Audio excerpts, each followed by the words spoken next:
much do you know about Dolly Parton? If you only think of big hair, bigger boobs, and a few catchy songs, I hope you listen to this whole episode because that is barely the tip of the Dolly iceberg. Dolly has led and continues to lead a truly extraordinary, inspirational life, which is why I picked her for this year-end inspirational episode. Dolly Parton grew up dirt poor, one of 12 kids in a one-room cabin in the Great Smoky Mountains of eastern Tennessee. Some of her very first memories involved singing and a deep longing to see the world.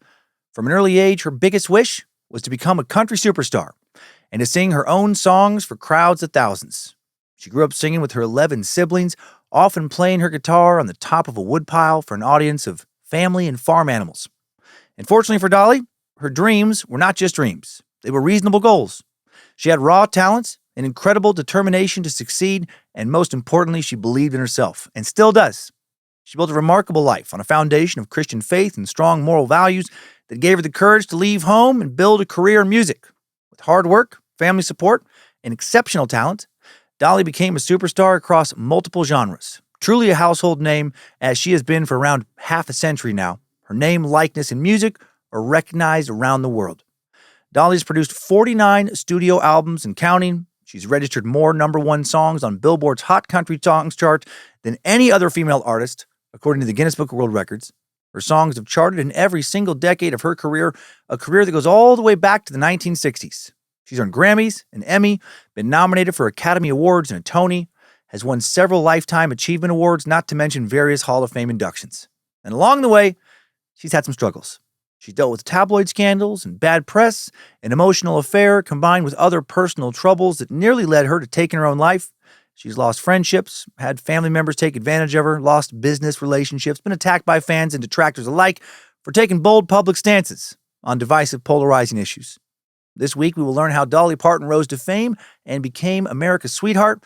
I'll share the most influential moments of her career and cover how she has continued to share her success by giving back to her community in this year-end annual dose of positivity and inspiration edition of Timesuck. This is Michael McDonald, and you're listening to Timesuck. You're listening to Timesuck.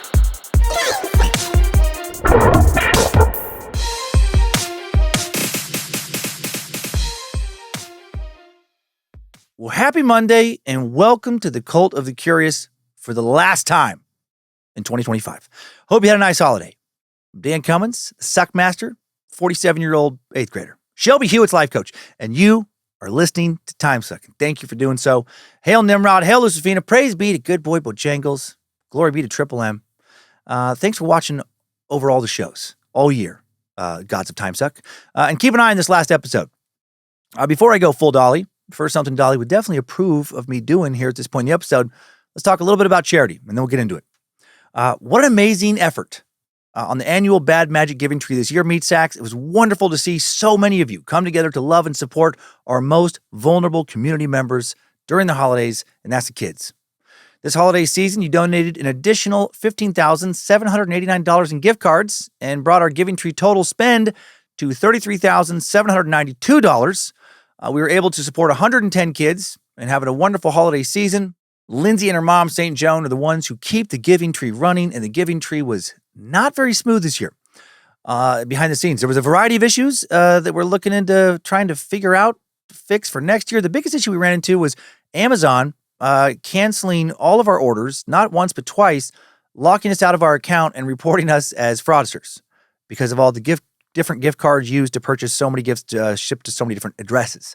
But thanks to St. Joan, the shopping was still completed on time. Fuck the world's scammers who create the need for such stringent anti-fraud measures that make this kind of stuff a pain in the ass for the rest of us. It made us look like we were running a scam for, using those gift cards to buy presents for a lot of different people.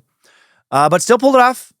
I've seen some of the emails from those who have gotten their presents. It's truly heartwarming. Seen some posts in the Cult of Curious and some other places of people sharing the presents for the kids. Additionally, we want to take a moment to thank all of you who support the show by listening, rating, and reviewing, telling people about us, or subscribing on Patreon. We donated this year in total, in 2024, $141,326 to various charities and added $16,846 to the scholarship fund, plus the additional Giving Tree funds, and that brings the grand total to $191,964 in charitable giving almost 200 grand, which is absolutely amazing. As we roll into 25, we have a goal of hitting $1 million total in lifetime Bad Magic donations and charitable giving. This coming year, we'll need to donate just under $84,000 to achieve that goal. If you're interested in helping us achieve it, you can join our Patreon, as that's where the donation money comes from.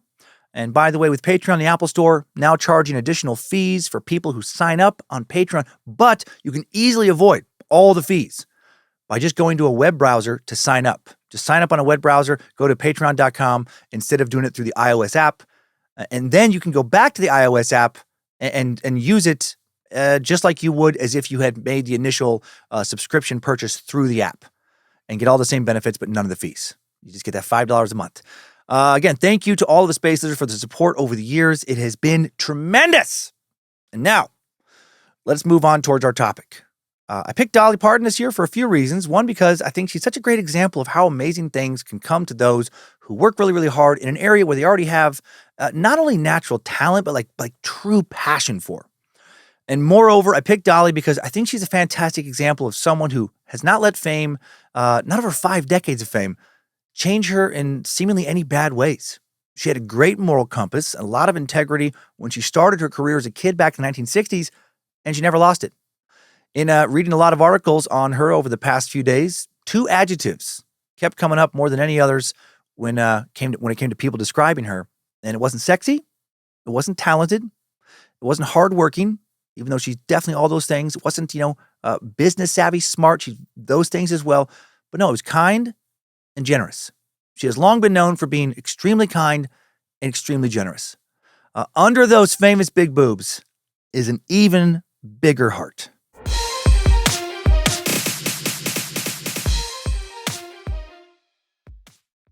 So how is today's info being conveyed? Well, I'll start with a brief overview of why the world loves Dolly Parton before diving into a full timeline of her life and career. Then after recapping her big ol' inspiring life, I'll share a bit of recap of where I'm at with Timesuck, and more after a year away from touring, and what I'll be focusing on this next year. And now, as Dolly Parton frequently likes to say, let's fucking go, you piece of shit, motherfucking backwoods bitch shit, dog dick, butthole liquor. Wait, I'm not sure that's actually one of Dolly's catchphrases. It would be great if it was. Sorry, I've covered a lot of topics over the years, and sometimes they start to bleed together. Maybe somebody else said that. Let's just get started. In 2021, Time magazine added then 75-year-old Dolly Parton to its annual list of the year's most influential people. Singer Miley Cyrus, Dolly's goddaughter, wrote for Time magazine, "Dolly is not only my idol because of her incomparable career, she's also my role model because of her steadfast morals and values. At her core, she is the definition of a humanitarian. Though she created an identity that she downplays on being built on wigs, a lot of gingham and silicone, the foundation for this empire is actually her honesty, truth, and her faith."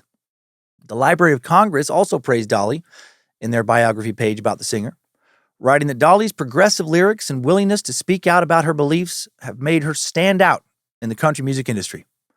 The bio also mentioned that Dolly's music has touched the hearts of people all over the world, from the UK to Australia to Zimbabwe. Her music showcases her Appalachian roots, however you want to say it. But her songs deal with universal issues we all experience, like love and heartbreak. Dolly's a talented singer and a songwriter, and for many years, she might have been best known for being a sex symbol. What really makes her worthy of universal acclaim is wit, passion, and dedication to her craft, her career, her kind heart, her continual standing up for the marginalized, her integrity, her many philanthropic ventures over the years. Most of the world truly seems to love Dolly Parton. To me, she is the epitome of a national treasure. In today's timeline, we'll cover her humble beginnings in the Tennessee mountains, learn how she became a superstar and one of the world's sweethearts. And if by the end of all that, if you're still like, nah, still not a fan, fuck that bitch, well, then I want you to email me your home address so I can find you and kill you. All right, here we go. Let's get into this timeline. Strap on those boots, soldier.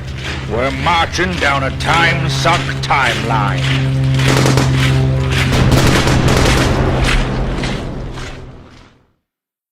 Dolly Rebecca Parton was born January 19th, 1946, in a one-room cabin on the banks of the Little Pigeon River in the Great Smoky Mountains of East Tennessee.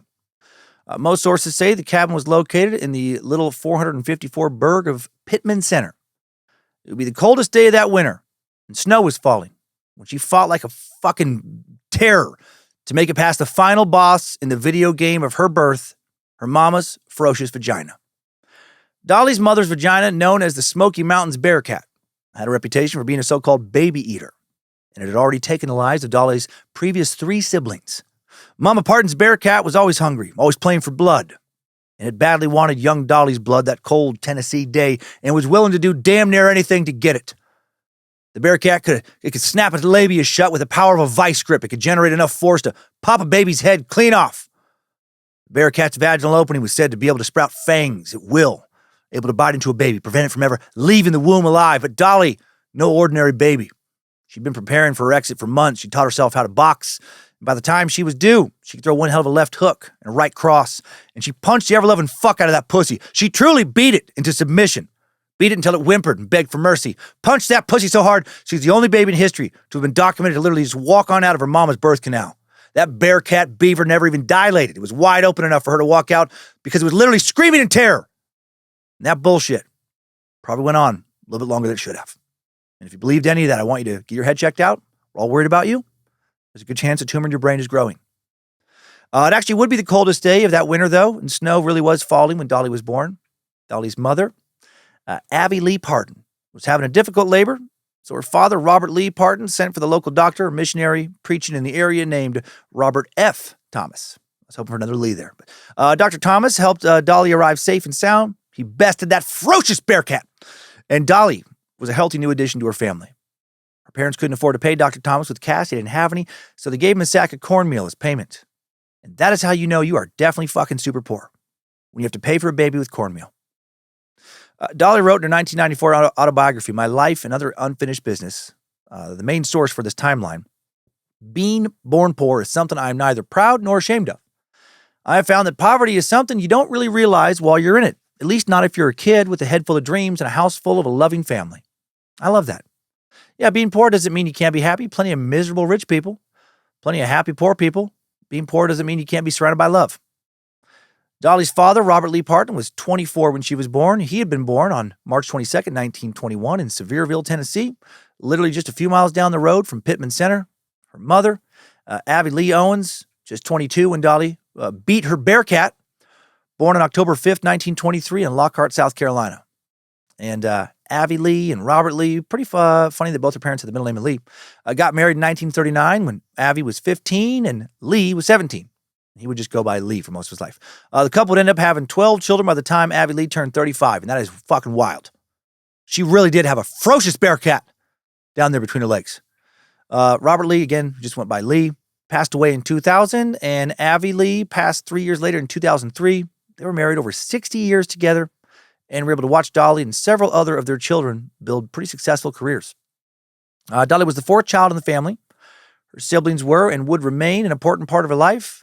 She's still close with many of them today, especially her sisters. Dolly wrote about each sibling in her autobiography. She said that her little sister Stella is a, quote, filthy, backstabbing, dirty little bitch who'd suck the devil's dick for a shiny nickel without batting an eye. But that the rest of them are, quote, pretty cool. And she, of course, didn't say that. She and Stella were and remain close. Willa Dean. Oh, God, that's a great name. You don't meet a lot of Willa Deans. Willa Dean!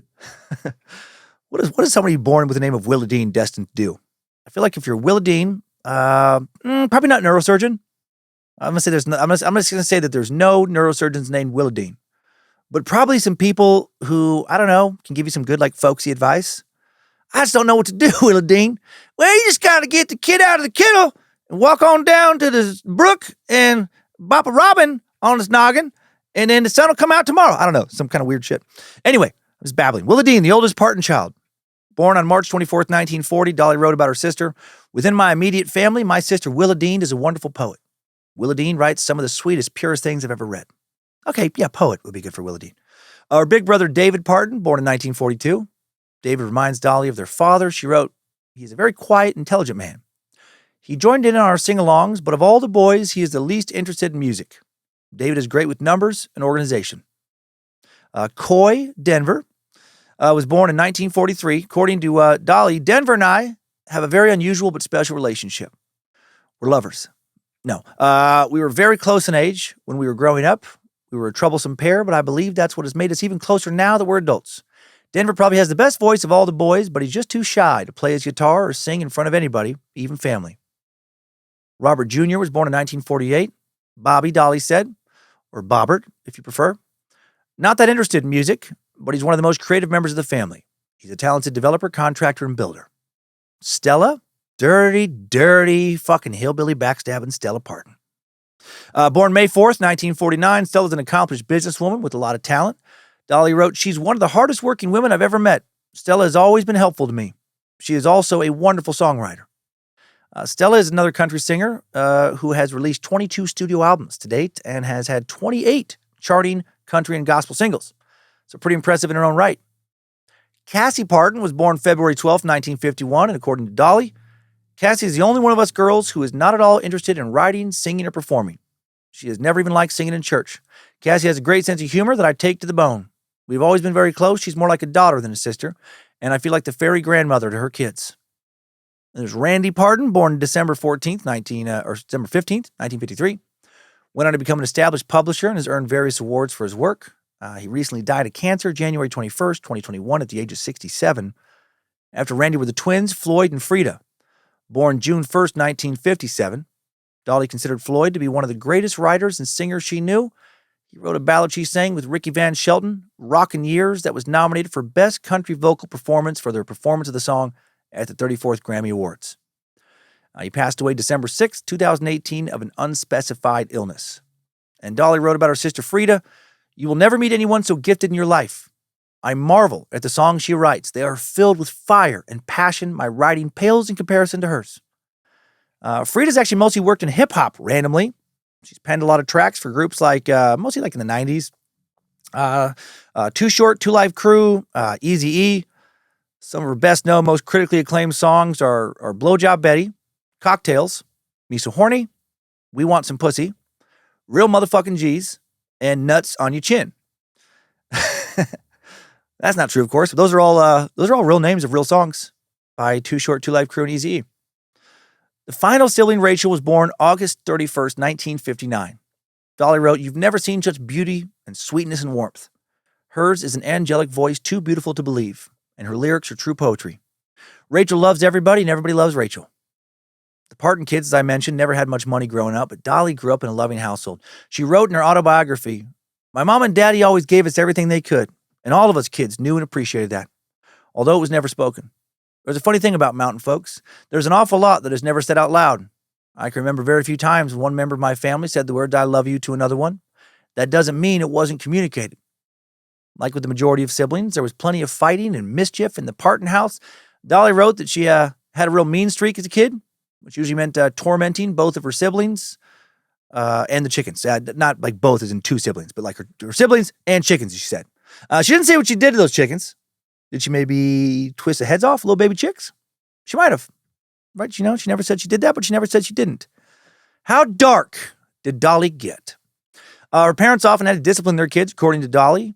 I don't mean, as some celebrities have, to claim that I was abused. None of us kids were. We were not beaten. We got plain old Tennessee butt whippings. And in truth, we deserve them. When one of the kids did something wrong, Dolly said no one would snitch on them, but then that loyalty meant they'd all get in trouble. Lee typically would whip the kids with a leather strap, very common at the time, while Abby Lee would make them go outside and pick a little switch for their whooping. Lee worked primarily as a sharecropper. Family lived on land owned by an elderly woman named Martha Williams, whom the kids called Aunt Martha. Some of Dolly's earliest memories as a toddler centered around Aunt Martha. Martha liked to bake, always shared her treats with the Parton kids. Dolly loved Martha, spent a lot of time over at her house. Martha struggled with pretty intense asthma, and sometimes her coughing fits frightened young Dolly, but she always stayed. Felt like she and Aunt Martha needed each other. When she was able, Martha would sit with little Dolly, make up a song with her name in it. One of those songs, the very first song that Dolly remembers, and it made her feel special. And that is adorable. When Dolly was 5 and the family moved away from, when Dolly was 5, the family moved a little ways away from Aunt Martha's land. And that marked a big milestone for the Partons. For the first time, Lee was able to buy a house. He purchased a 1-bedroom cabin on nearby Locust Ridge for $5,000. Family called their home Over in the Holler. Locust Ridge is, according to Dolly, nestled in the Great Smoky Mountains. The cabin was in an isolated rural location northeast of Gatlinburg and southeast of Sevierville. And this cabin still stands in its original location today. Dolly wrote that when her dad bought it, it was overgrown, the fences were all down, the roof leaked. Making something out of this was going to be more work than sharecropping ever was, but Daddy did it. Dolly said that she grew up with no electricity, 2 rooms and a path and running water if you were willing to run to get it. Dolly and her siblings were excited to move because it meant they got to put new newspapers on the wall. She explained that people who didn't have much money used newspapers as wallpaper back then because it helped insulate the house. And putting up new papers meant they could look at new pictures and read some new articles. That's a pretty funny thing to get excited about, but I like it.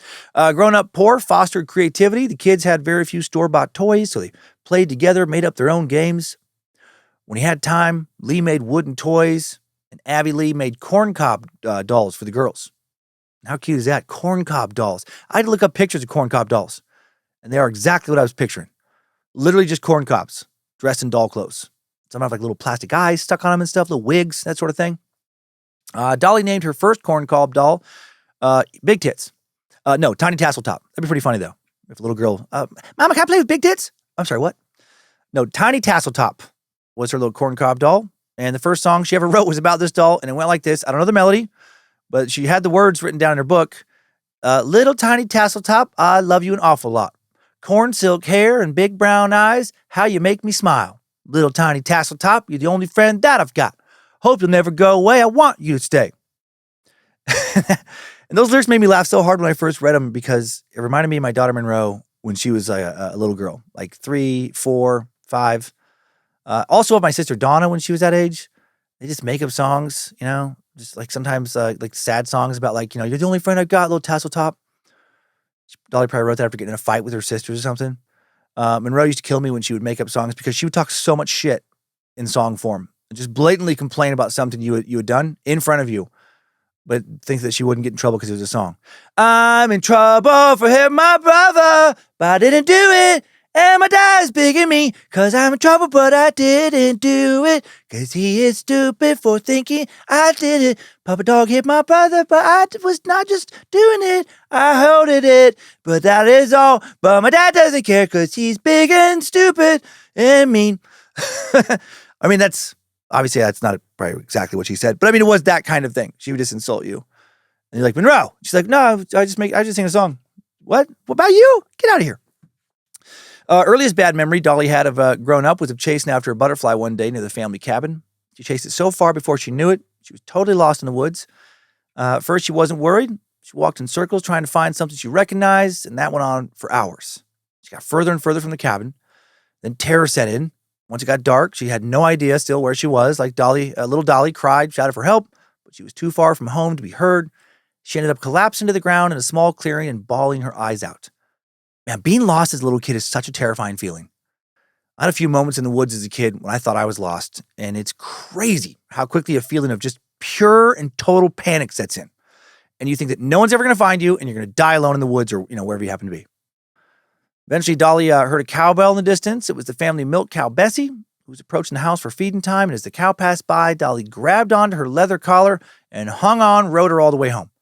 She recounted that experience in her book, writing, when I was finally dragged into the yard, I thought Mama would be thrilled beyond words to see my bruised and bloodied carcass. She must have been, because she didn't use any words as she administered a few extra bruises to my butt with a hickory switch. One of Dolly's most traumatic childhood memories was the death of her beloved Aunt Martha, the first woman to sing her that song. One day, her mother, Abby Lee, told everyone to get dressed and announced they were going to see Aunt Martha. Dolly was so excited to see her friend again, but then was shocked when she entered the house and saw a coffin containing Martha's body. So I guess Mom was worried that if she, gave the kids a heads up, it would be too hard to get them all over into the cabin. Dolly tried to leave the room when the adults were distracted, but a couple little boys at the funeral, being little boys who love to terrorize little girls, dragged her over to the coffin and forced her to look. They wouldn't let her go. They described in great detail how Aunt Martha was cut open and embalmed, told Dolly she was going to be put in the ground, worms were going to crawl in and out of her body, and they even grabbed Dolly's little hand and forced her to touch the body. And because of that traumatic memory, Dolly, to this day, will not go to funerals and will not look at dead bodies. And those little assholes. Isn't it crazy how some shit like that can happen when we're a little kid and it can stick with us for the rest of our lives? I have a few memories of, just like whatever, bullies saying this or that to me as a little kid. Things that if I saw them today and asked them about it, I doubt they would even remember. But still, that shit has fucked with me like little moments ever since. And I know it's stupid, but the feeling, those feelings sometimes they just still linger. In addition to lessons on family and morality, Dolly's parents taught their kids skills to survive accidents in their remote mountain home. For example, every spring, Abby Lee allowed the kids to take off their boots and spend the next several months running around barefoot. And one spring, on the day they got to remove their shoes, they were given the task of walking around the property to collect broken bottles, can lids, and other trash. And seems like maybe mom should have waited like one more day before she let the kids take their boots off. Maybe wait until the day after the kids are to wander the property picking up broken bottles and sharp metal lids and stuff.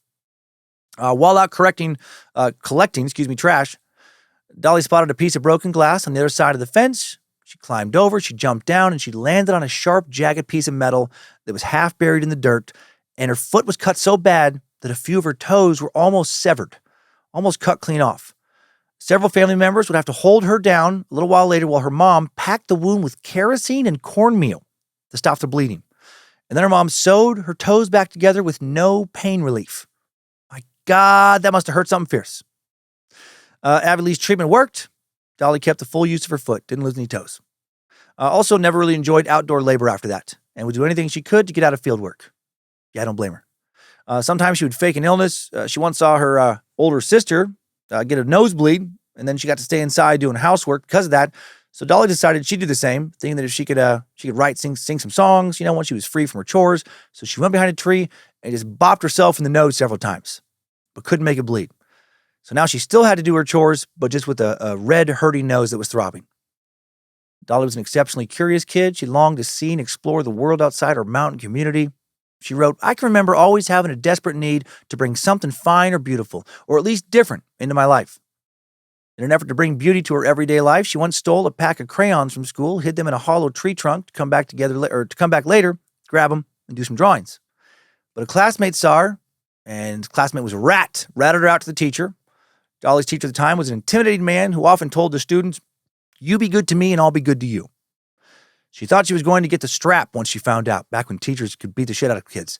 But instead, the teacher called the class together and said, 'Do you all see what Dolly has done? She's stolen.' And that public shaming was worse than the strap. It made Dolly feel small, terrified, embarrassed, worthless.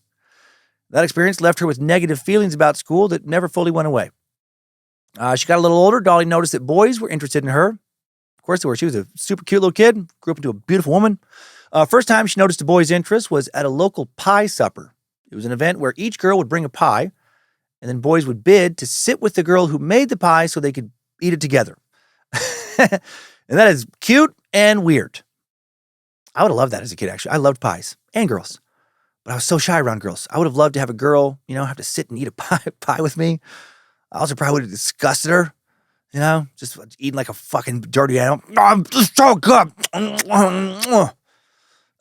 She stares at me, just ugh. A boy named Dewey King had a bid against several other boys to sit with Dolly, and he was overjoyed to win that honor with the cute little girl, and that was a nice little boost to young Dolly's self-esteem that she's never forgotten. It was around that time that Dolly met her lifelong best friend, Judy Ogle, who will come up several times throughout this timeline. Dolly was in third grade when her family moved from Locust Ridge to a new cabin in the unincorporated community of Canton's Chapel, just a few miles away. Dolly was nervous, saw a shy girl with copper hair. Two girls who didn't seem to fit in now formed a close bond. Dolly had a hard time in school, didn't have many friends, but Judy would always be loyal to her.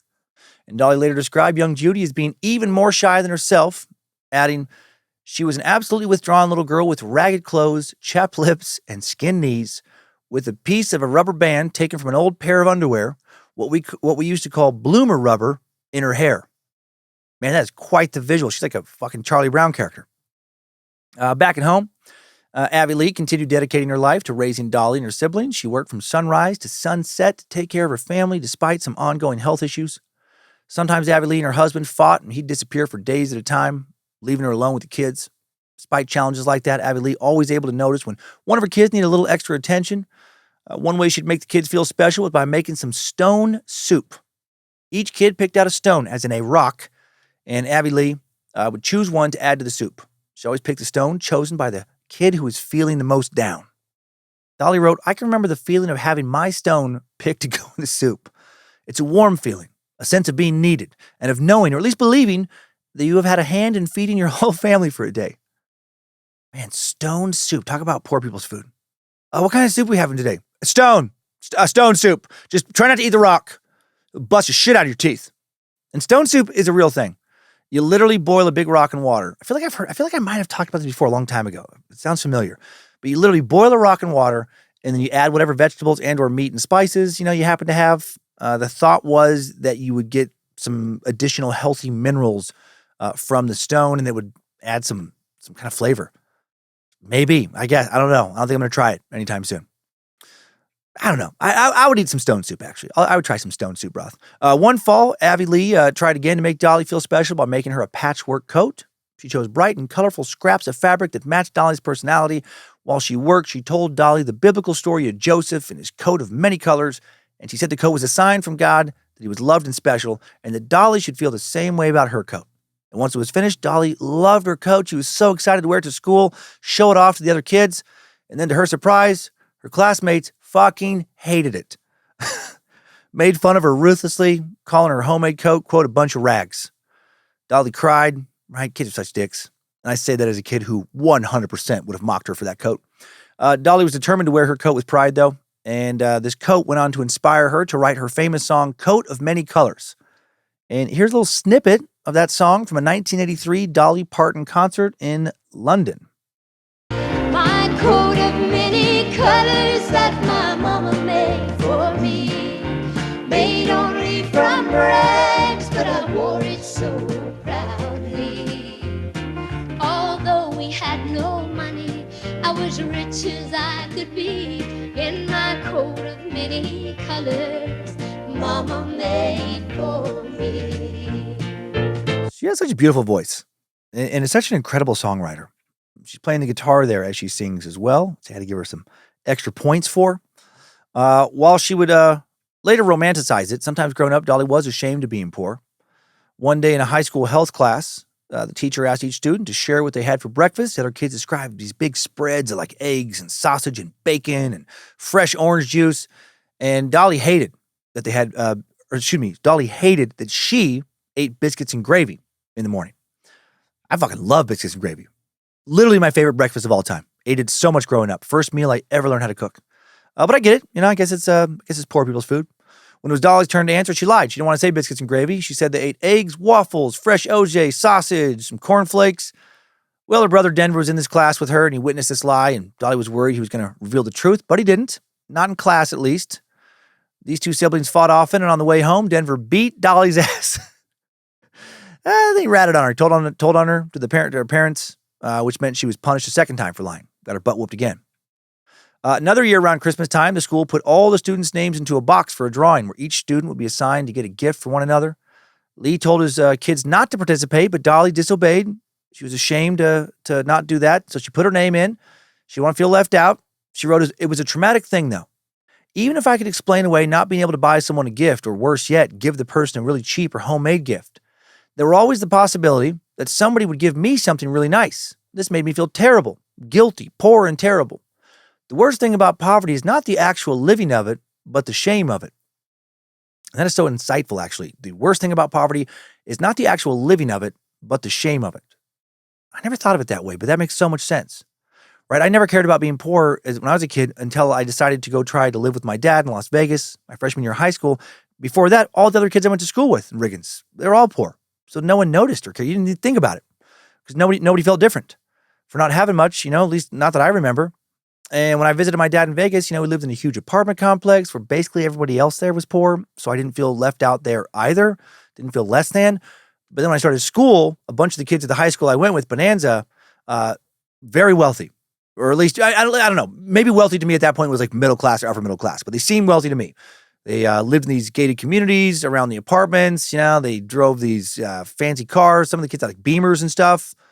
They made fun of my flea market Bart Simpson t-shirts, my knockoff sneakers. And all of a sudden, for the first time, I was like, oh, I don't like this. Now I was ashamed of how little we had. And then I would feel guilty for feeling ashamed because I knew my dad was working hard in construction for whatever we did have. But before that, the actually being poor, the not having much part, I didn't give a shit. Played with my friends outside, shot hoops at the school basketball court, checked out books from the town library, and felt great. Despite being poor, Christmas was always a warm, wonderful time for Dolly's family. Lee would chop down the perfect Christmas tree. The kids would make homemade decorations out of popcorn and gingerbread and such. All would sing hymns together on Christmas Eve, listen to Abby Lee tell the Christmas story from the Bible. And before I move forward, did I mention that Dolly and her family were Pentecostal? Yep, they were.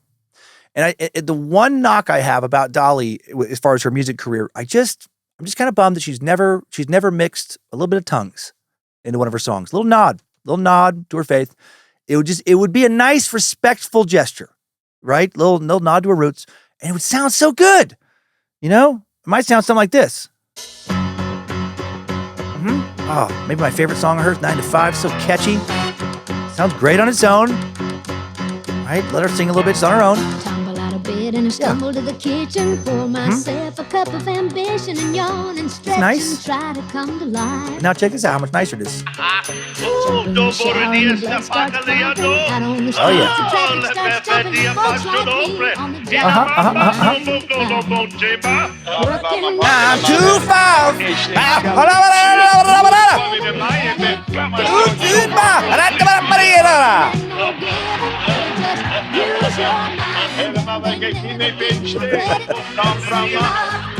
Oh, it's so good! You have to admit that song got fucking way better when I added the tongues. And if you if you kind of wove tongues into songs, then you wouldn't have to worry so much about remembering the lyrics. It'd just be easier to sing a lot of songs. Every once in a while you could just be like, just kind of throw some of that in and just scat a little bit. Now that I've been able to get that out of my system, you guys are probably like, shut the fuck up. We've heard you do that like 17 times now. Back to one of Dolly's childhood Christmas memories. Family have all listened to Mom tell them the Christmas story from the Bible. Then Lee takes kids to the barn and he beats the shit out of them. No, he tells them that that'd be kind of crazy. That'd be funny though. Not funny for them, but funny just in this moment. If that was like a Parton tradition. Yeah, Mom would read us the story of Joseph in the Bible, and then Dad would take us to the barn, and inexplicably he would just fucking beat the shit out of us for about 5 minutes, just get all of his frustrations from the year out on us.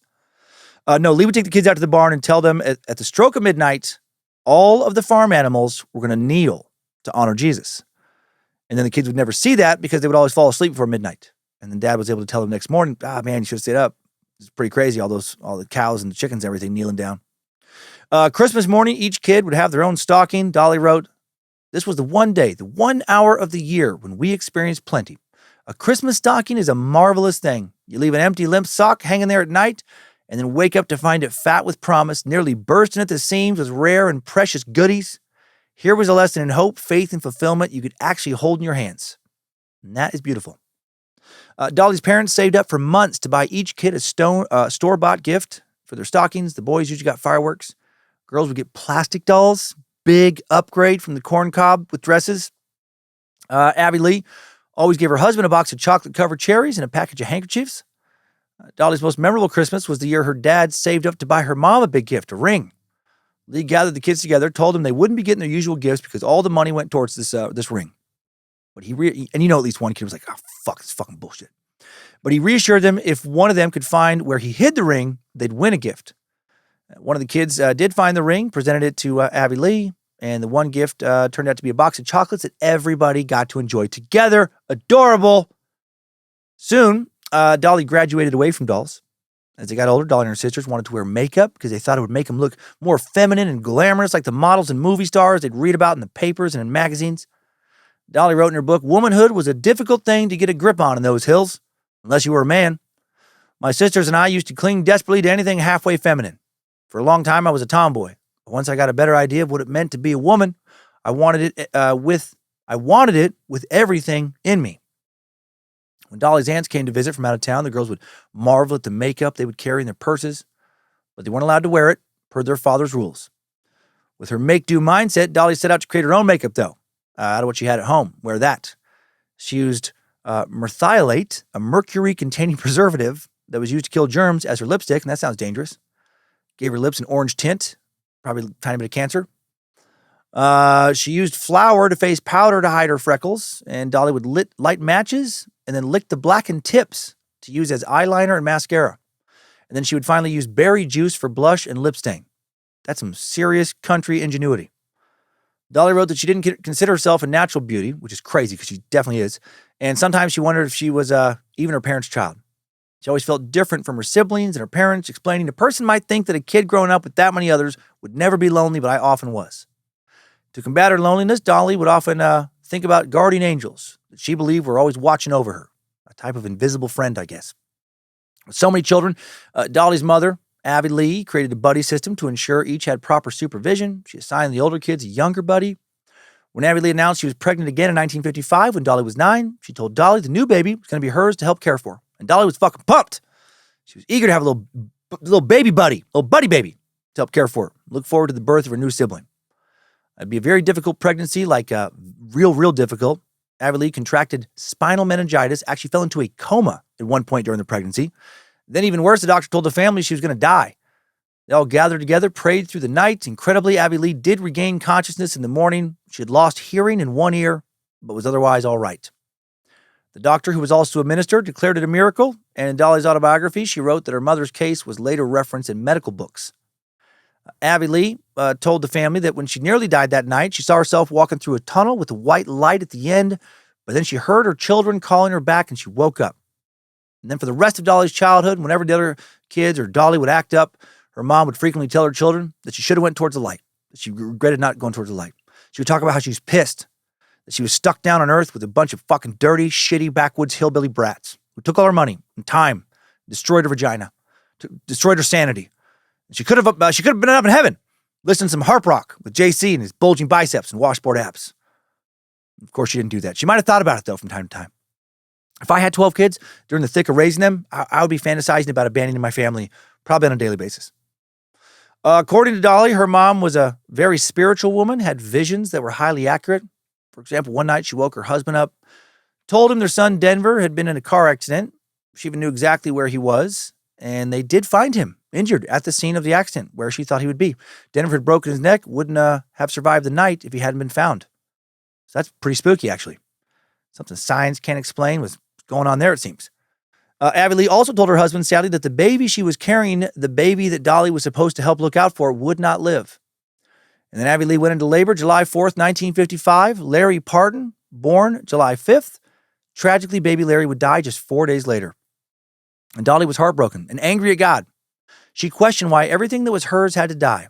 She couldn't eat, sleep, or sing. She spent hours at her baby brother's grave.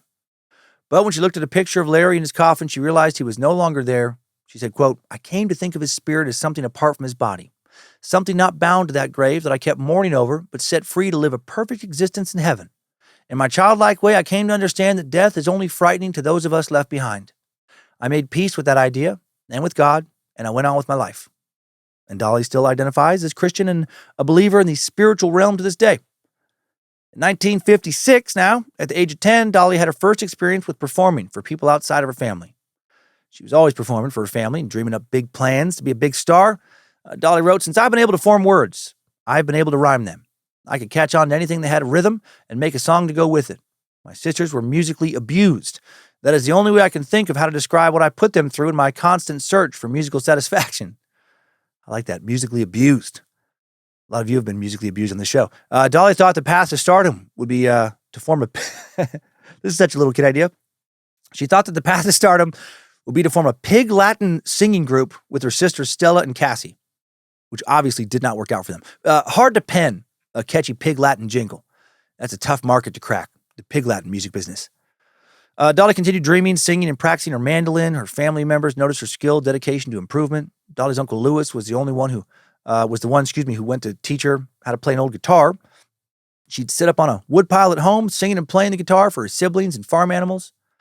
Dolly and her sister started performing at churches in the area in 1956, giving her a taste of performing for a live audience. It wasn't family.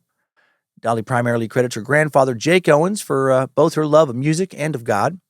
She wrote, "For the most part, my mother's family, the Owenses, are vagabonds. They live to play music and will let nothing, earning a living, for example, stand in the way of that." That's hilarious. "My father's people are hardworking, relatively no-nonsense farmers. It was the Owens in me that made me plant the dreams, but I probably would not have had the will to put out the sweat and tears without the Partons." Dolly's uncle, Billy Earl Owens, a decade older than her, began to take an interest in her talent. He wanted to break into the music industry in Nashville as a songwriter, wanted to write songs, have big artists sing them. He actually recently passed away April 7th, 2021 at the age of 85. Uncle Billy, in addition to Uncle Lewis, taught Dolly guitar chords and was impressed by how she quickly mastered new skills and created her own songs. And when Dolly was still a kid, she and Bill decided to join forces and do business together. Bill brought Dolly to Cass Walker, a man who once sold produce out of a wheelbarrow and went on to open stores in Tennessee, Kentucky, and Virginia. He was a local legend who would become a multi-millionaire and had his own local radio and TV show. Bill wanted to get Dolly on that show, so he arranged a backstage meeting. And young Dolly, just 10 years old, told Cat Walker, "Mr. Walker, I want to work for you." Walker immediately offered the kid a job, saying, "A lot of people come to me and say, 'Mr. Walker, I want a job.' But you said, 'I want to work for you.' You're hired because you're the first one that ever wanted to work." Dolly started off singing for Cass Walker's radio show, which was broadcast live in the middle of the day from an auditorium at the radio station WIVK in Knoxville, Tennessee. Knoxville, just 30 miles from where Dolly grew up. Man, what a cool thing for a little kid. There was a room for an audience of about 60 people, and people would come in and sit and listen when the show started. Dolly made her debut on Cass Walker's Farm and Home Hour, July 8th, 1956. She was terrified before her first performance. I bet she was 10. That's wild. I would have absolutely folded under the pressure of performing on the radio at that age. 100% would have failed. Dolly recounted the experience in her book, writing, "It was at that very moment that everything came to a head for me as a performer. My insecurity came face to face with my ambition. My shyness banged head on into my need for attention. This is what I always wanted, and yet there was this fear. I'm not quite sure if it was the fear of failure or of success. Maybe it was both. I was either going to do this thing and do it for the rest of my life or not at all. Somehow I walked out to that microphone and began to sing. My voice was thin and tentative at first, but I got more and more confident as I went along. By the last verse, I was belting that song out at the top of my lungs, singing with joy just the way I had done on top of the woodpile. I sang as if it would be my only chance ever to sing for a crowd like that or on the radio. For all I knew, it could be." Well, the crowd clapped and cheered when she was done and shouted for an encore. And how cool for a 10-year-old, right? I love that. Following that performance, Dolly became a regular on the show and was paid $5 for each appearance. And that was a lot of money back then. That was equivalent to about $60 today. A lot of money for a little kid. When she got a little older, Dolly used some of that money she had saved up to buy peroxide, makeup, and, quote, sexy clothes. I guess Dad loosened up on his rules. Dolly even made more money as a kid working the pole for Cass. Not even joking. Yeah, Cass loved to watch little girls work the pole. That was just his way. It was a different time. Cass Walker offered $250 prize money to anyone who would climb a greasy pole. Dolly was able to claim the prize, and she decided to buy a TV for her family with some of the money. And before that, all they had was a radio. Now the entire family became addicted to the TV. Everyone's favorite show was Gunsmoke. It's a great show. I also watched that show as a kid. My mom loves it. I loved it. Neighbors and distant relatives, sometimes up to 30 people, would all cram into their little cabin, the Parton house, for hours at a time now, staying into the late evening hours, which didn't always please Lee Parton because he had to get up for work early the next morning. And eventually Lee got tired of that shit and ordered the family to get rid of the TV. But it was fun while it lasted. Dolly continued singing on the Cass Walker Show on radio and TV for a few years. Her Uncle Bill or another relative would drive her to Knoxville to do shows as well. Or I guess do those shows. And then soon Dolly's Aunt Estelle took her to a recording booth to make her own record. Dolly's uncle Henry Owens, another performer in the family, was in the military and stationed in Lake Charles, Louisiana. He lived next to a recording studio and was friends with the owner.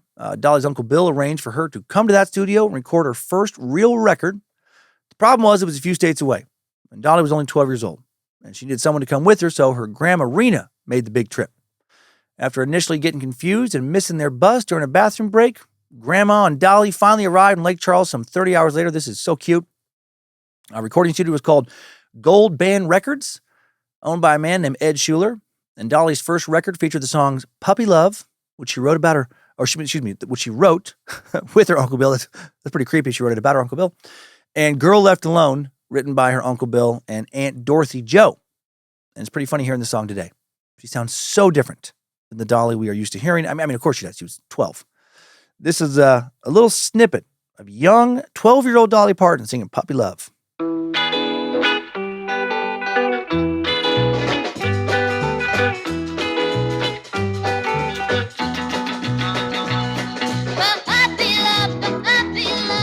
They all call it puppy love. I'm old enough now to kiss and hug, and I like it's puppy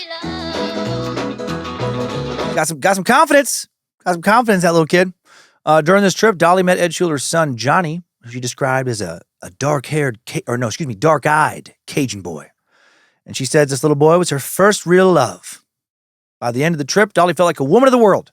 She'd fallen in love, made a record, traveled through 3 different states, all at the ripe old age of 12 years old. Dolly's record would get some airtime on the local radio, and then she would continue performing on the Cass Walker Show. During her summer vacation and school breaks, she'd continue heading to Knoxville so she could do more TV and radio following her trip down south. She'd stay at her aunt and uncle's house in Knoxville, take a bus from their home to get where she was performing, and she liked to play a guitar while she waited. Pretty soon, she was getting attention from bystanders doing that. One man tipped her a quarter, thinking she was playing for tips. And then Dolly felt guilty at first because her dad wouldn't approve of her, quote, begging for money, but she also wanted to buy a Jiffy Burger from a restaurant near her aunt's house. I don't even know what a Jiffy Burger is, but it sounds delicious. Following that experience, because her parents weren't there to punish her, she decided to put on a raggedy shirt while she practiced so she would look like a kid in need and she would earn more money. She later wrote a song about that with her brother Floyd titled Nickels and Dimes. Soon, Dolly's Uncle Bill decided she needed to get to Nashville, the heart of the country music industry. The new goal was to get Dolly on the Grand Ole Opry, the most important stage in all of country music. Dolly and her uncle would get as close as they could to the venue, which is just over 200 miles from Dolly's childhood home, and Bill would talk her up to anyone standing by who would listen. One night after a show at the Ryman Auditorium, the former home of the Opry, Dolly and her uncle waited for Johnny Cash in the parking lot. And when he finally came out, Bill introduced her, and Dolly said, "Oh, Mr. Cash, I've just got to sing at the Grand Ole Opry." According to Dolly, even though she was so young, he could sense she was serious. He didn't offer her a spot then and there, told her she'd have to keep working at it. And he encouraged her to follow her own instincts regarding her musical career. Because of the Cass Walker Show, Dolly had connections to the husband and wife country duo, Carl and Pearl Butler. The Butlers had recently moved to Nashville to further their career. Their biggest hit would be the 1962 single, Don't Let Me Cross Over. And the Butlers had put together a band and gave Bill a job playing guitar for them. They had lots of connections, and Dolly believed they were going to be her key to the Grand Ole Opry. They tried telling Dolly she was too young, but she would not be denied. While seeking fame, Dolly was also seeking spiritual answers. At the age of 12, she claimed she had a profound religious experience that changed her life. Dolly wrote, "All my life, at least from the time I have been able to grasp more of my life than my own toes in my crib, I have been driven by 3 things, 3 mysteries I wanted to know more about. 3 passions. They are God, music, and sex." Fuck yeah. I love that so much. Like everything else in my life, she continues, I found God in my own unique way. I felt a need for God and always wanted to have a relationship with him, but I was the ultimate nightmare for a fundamentalist Christian out to save souls. I was a kid with her own opinions. Dolly always strongly disliked how the Christian God was presented in the churches she attended. He seemed scary and vengeful instead of loving and forgiving. Dolly also thought that people took the Bible too literally while simultaneously being real selective about which particular rules they, chose to stick to and follow. It all seemed a little hypocritical to her. And when she voiced any complaints, she was told that questioning anything was blasphemy. The sermons made Dolly feel like a sinner. Dolly wrote, as a kid, you might have told a lie or two or maybe taken some small thing that wasn't yours, but these don't seem to be capital offenses. So it must be sex that condemns you to hell. Not that you've had sex or anything close to it, but somehow just being aware that it exists feels like a grievous sin in itself. The fact that you might have actually thought about doing something or touched your brother during a community bath or yourself in your bed at night must be your, quote, great sin. Dolly had a hard time reconciling the lessons she heard on sin with the feelings she was experiencing. She was aware of boys romantically in church. After the service was over, it was normal for boys and girls to talk outside, and some couples would sneak off into the woods to be alone and make out and whatnot. And Dolly wrote, so I sat there trying to be holy, praying for forgiveness for sins I couldn't put my finger on, repenting for things I'd put my finger on, and all the while being aware of the boys looking at me, the woods behind the church, and the possible combination of all these things. The devil and I certainly had one thing in common. We were both horny. Hail Lucifina, hail Nimrod, and hail Dolly Parton. Oh my God, I love her. So talented and smart and driven and just fucking cool. And all of that adds to her natural looks and it just makes her so sexy. Young Dolly prayed often for her salvation, but she preferred to do it in private. And she found an old abandoned church in Canton's Chapel. It was a rundown building, but Dolly felt God's presence there. She wrote, ironically, it had become a place for all types of sin and vice. Boys would meet there to shoot craps or drink beer and moonshine. Couples would use it at night for sexual encounters. Boys and men fought there. There have been more than one stabbing, and yet, for me, God still lived there. Sometimes Dolly found condom wrappers, which fascinated her because she knew what they were used for. She was also interested in some of the dirty graffiti on the walls. Other times she sang and wrote songs in the abandoned church. One day she had a religious breakthrough in her private sanctuary. She wrote, "And so I would sing hymns to God for a while and look at dirty pictures for a while and pray for a while. And one day as I prayed in earnest, I broke through some sort of spirit wall and found God. Away from the stares of the boys and the mothers and the preachers, I had met him not as a chastising, bombastic bully, but as a friend I could talk to on a one-on-one basis. Here in this place of seemingly confusing images, I had found real truth. I had come to know that it was all right for me to be a sexual being. I knew that was one of the things God meant for me to be. I also knew that my dreams of making music, of traveling outside the Smokies and pursuing a greater purpose, were not silly childhood ideas, but grand, real schemes ordained and co-created by my newfound Heavenly Father." And that's beautiful. Dolly thanked God for showing himself and sang with joy, and after this epiphany, she decided to get baptized. Dolly's faith has always been an important part of her life. She explains her views further in her autobiography, writing, "While Christianity and its symbols are powerful parts of my own life, I am not one of those who believes that a person has to embrace them to be a decent and worthwhile human being. Spirituality is the most intimate part of a person's makeup, and it's strictly up to the individual to choose how to express it. I have known wonderful, caring people who never profess to believe in God, and I have known evil people who have cloaked themselves in the outward appearance of godliness. I believe that a person who is truly good is in touch with God, whether he is consciously aware of it or not." And that is really fucking awesome. I was a fan of Dolly's before this episode. I adore her now. Dolly, if you hear this, can you please be my godmother? One of Dolly's first big musical dreams came true, July 25th, 1959. At the age of just 13, she played at the Grand Ole Opry. Jimmy C. Newman, a star of the Opry at that time, a regular, had a spot booked for him that night, and he graciously gave it to young Dolly. Dolly was introduced by fellow legend Johnny Cash, right, who she'd already met, who now told the audience, "We've got a little girl here from up in East Tennessee. Her daddy's listening to the radio at home, and she's going to be in real trouble if she doesn't sing tonight. So let's bring her out."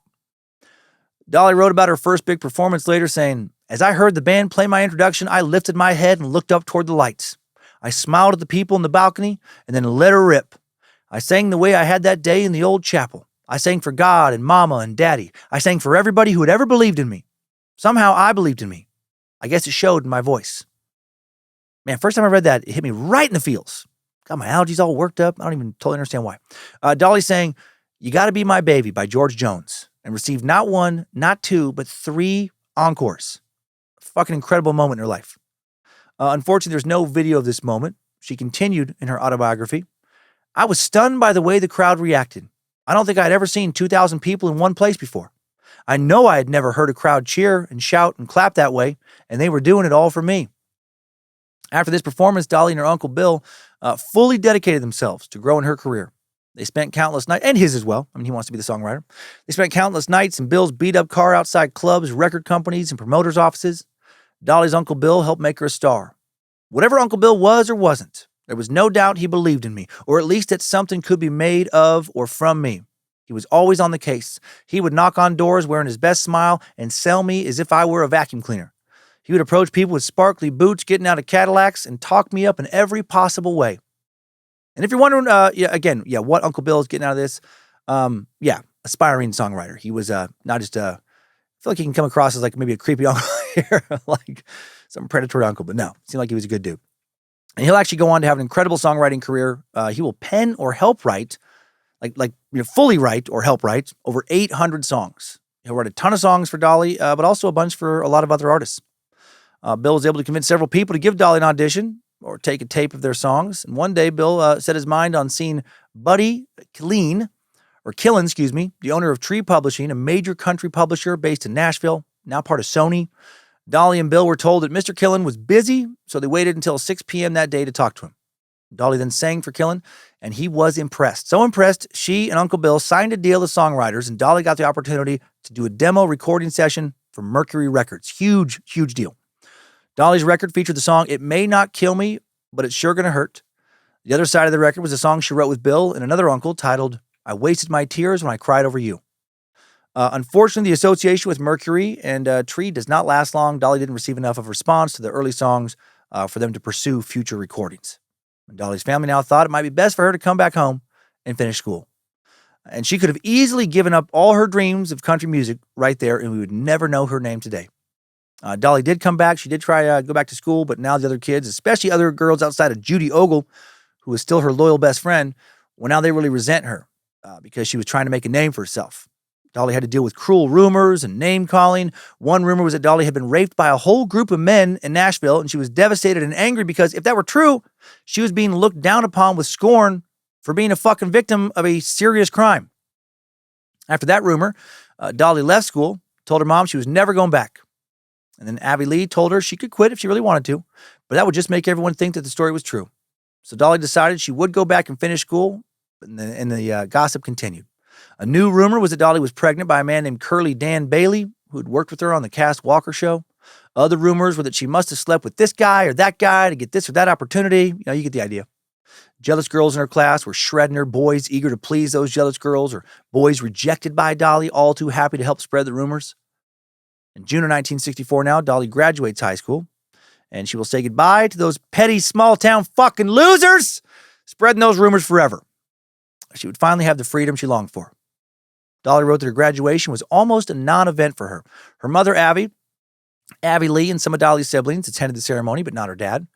Because the graduating class was so small, each senior was asked what they wanted to do, and when Dolly told the audience, "I'm going to Nashville to become a star," everyone literally laughed at her. And that just made her more determined to succeed. Very next day, she boarded a Greyhound bus to Nashville with her dreams, her guitar, and some songs she'd written. She bought a one-way ticket. She was not coming home. She put the rest of her belongings in paper bags from the grocery store. Didn't even have a suitcase. She wrote, "Some disappointment I was prepared for. I was not prepared for the amount I was dealt. My money disappeared in no time. I was hungry and homesick and disheartened." She wrote a letter to her parents a week or so later that said, "Dear Mama and Daddy, I hope this letter finds you well. As for me, I'm fine, I guess, just a little lonesome and a whole lot homesick.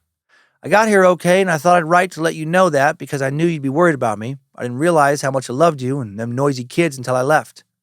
And I didn't realize how hard it was to leave home until I started to leave and everybody started crying.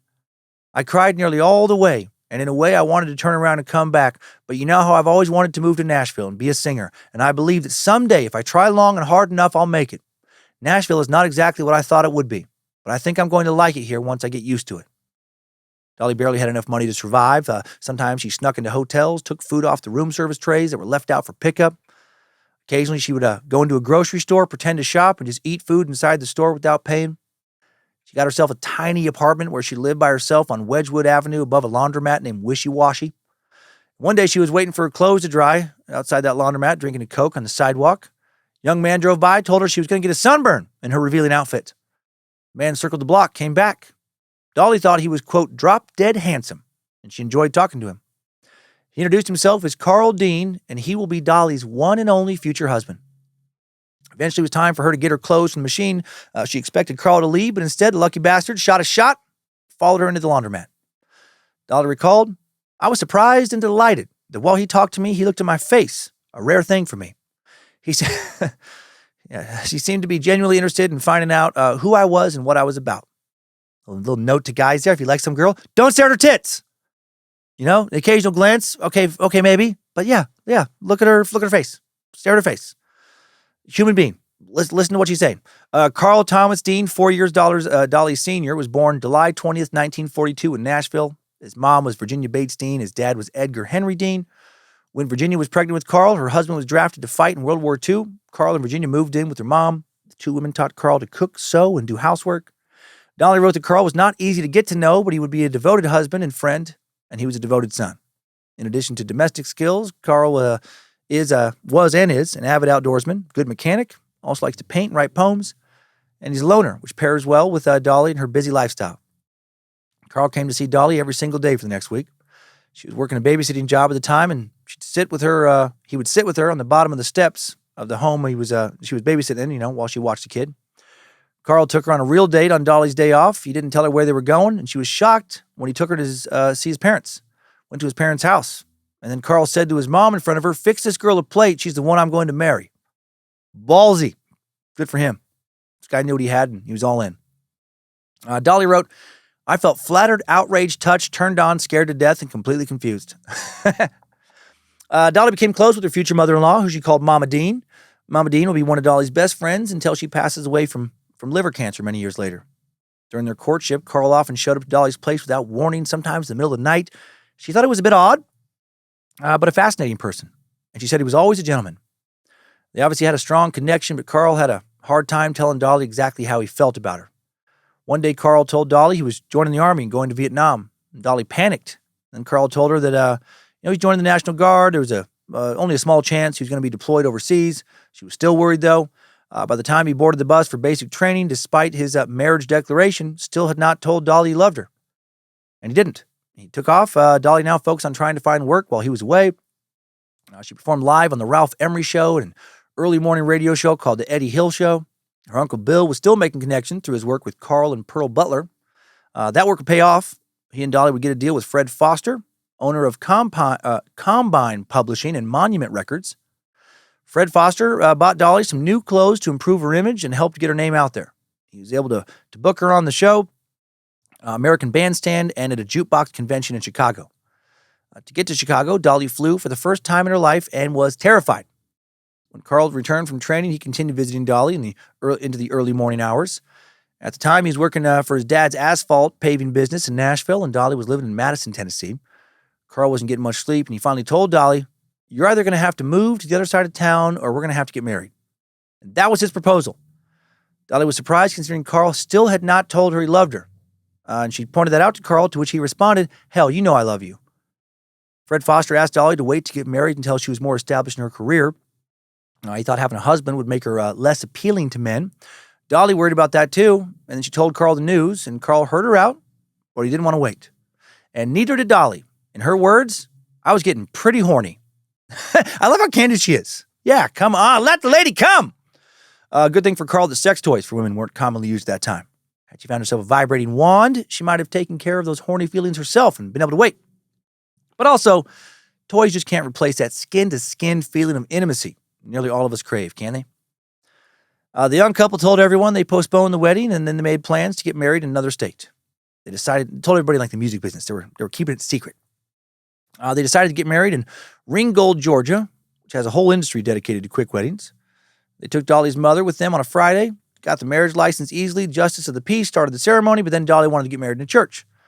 They met with the minister, Don Duvall, at the Ringgold Baptist Church. He agreed to marry them, but not until the following Monday. So another couple returned to Tennessee with plans to return to Georgia in just a few days.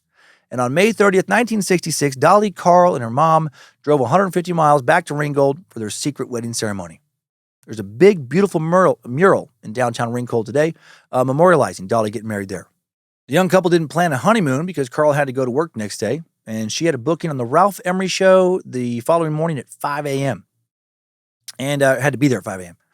And I don't know that they ever took a proper honeymoon, but they didn't need one to make their marriage work. For almost 60 years now, Dolly and Carl have had a strong and loving marriage. She wrote in that 1994 autobiography, "My prayer is that we will die at the same time so I won't have to worry about such things. We'd sure lose a lot if we lost each other." Man, Lindsay and I talk about that. Ideally, we grow old and die together. Despite Dolly having been a sex symbol for nearly the entirety of their marriage, neither Carl nor Dolly have been jealous because they are so secure in their marriage. Carl has had numerous people approach him over the years accusing Dolly of having an affair, and I guess he has normally responded with, quote, "Well, I would think less of any man that didn't fall in love with her." And that is fantastic. Yeah, I don't doubt it. I don't doubt that he's tried, at least. You know, I mean, look at her. God damn, my wife is hot as fuck. And an incredible human being to boot. Dolly wrote, "He seems to know that I'll be back, and that love affairs and relationships are just part of my dealings with people. He knows that I will always come home, and as long as I live, we will always be together." And that quote there, when she's talking about love affairs and relationships, she's talking about like people she cares about deeply, not people she's having sex with. Just to be clear. About a year after they were married, Carl asked Dolly if she was the only man she'd ever been with. She wasn't sure why he asked her that, but she was honest, and she told him no. And Carl was devastated, which hurt Dolly's feelings. Also inspired her to write the song "Just Because I'm a Woman." I can see you're disappointed by the way you look at me, and I'm sorry that I'm not the woman you thought I'd be.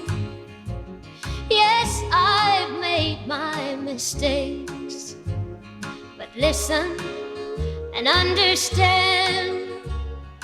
My mistakes are no worse than yours, just because I'm a woman. Love it. Look at that. Dolly Parton singing about the double standard decades ago.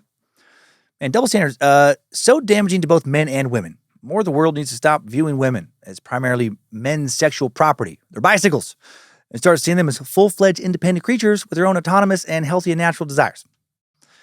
Dolly and Carl would never have children. Dolly has long believed that she was meant to be an aunt and is close to their nieces and nephews.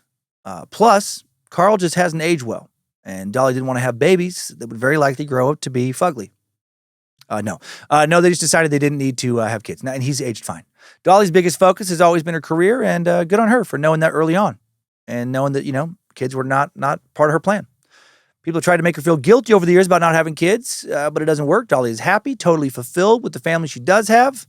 I love that she doesn't just follow conventions, right? She does what's right for her, what she feels is the right thing to do, as opposed to what others are telling her is the right thing to do. Such a great role model. Shortly after getting married, Dolly and Uncle Bill, shortly after Dolly got married, Dolly did not also marry her Uncle Bill. Dolly and Uncle Bill got their first big break from that publishing deal with Fred Foster. They were asked to record a song they wrote titled, "Why Can't Uncles and Nieces Fuck at Least One Time?" No, they co-wrote, can you imagine if they would have submitted that back then? Here's what we have. What do you think of this song? It's a little different. It's edgy. It's edgier. There's going to be some pushback, but I think there's a market. No, they co-wrote, "Put It Off Until Tomorrow." Country singer Bill Phillips wanted Dolly to sing harmony with him. She did, and the song was a hit. Dolly was not officially credited as the backup singer, but still people all over the industry and around the country were wondering who she was.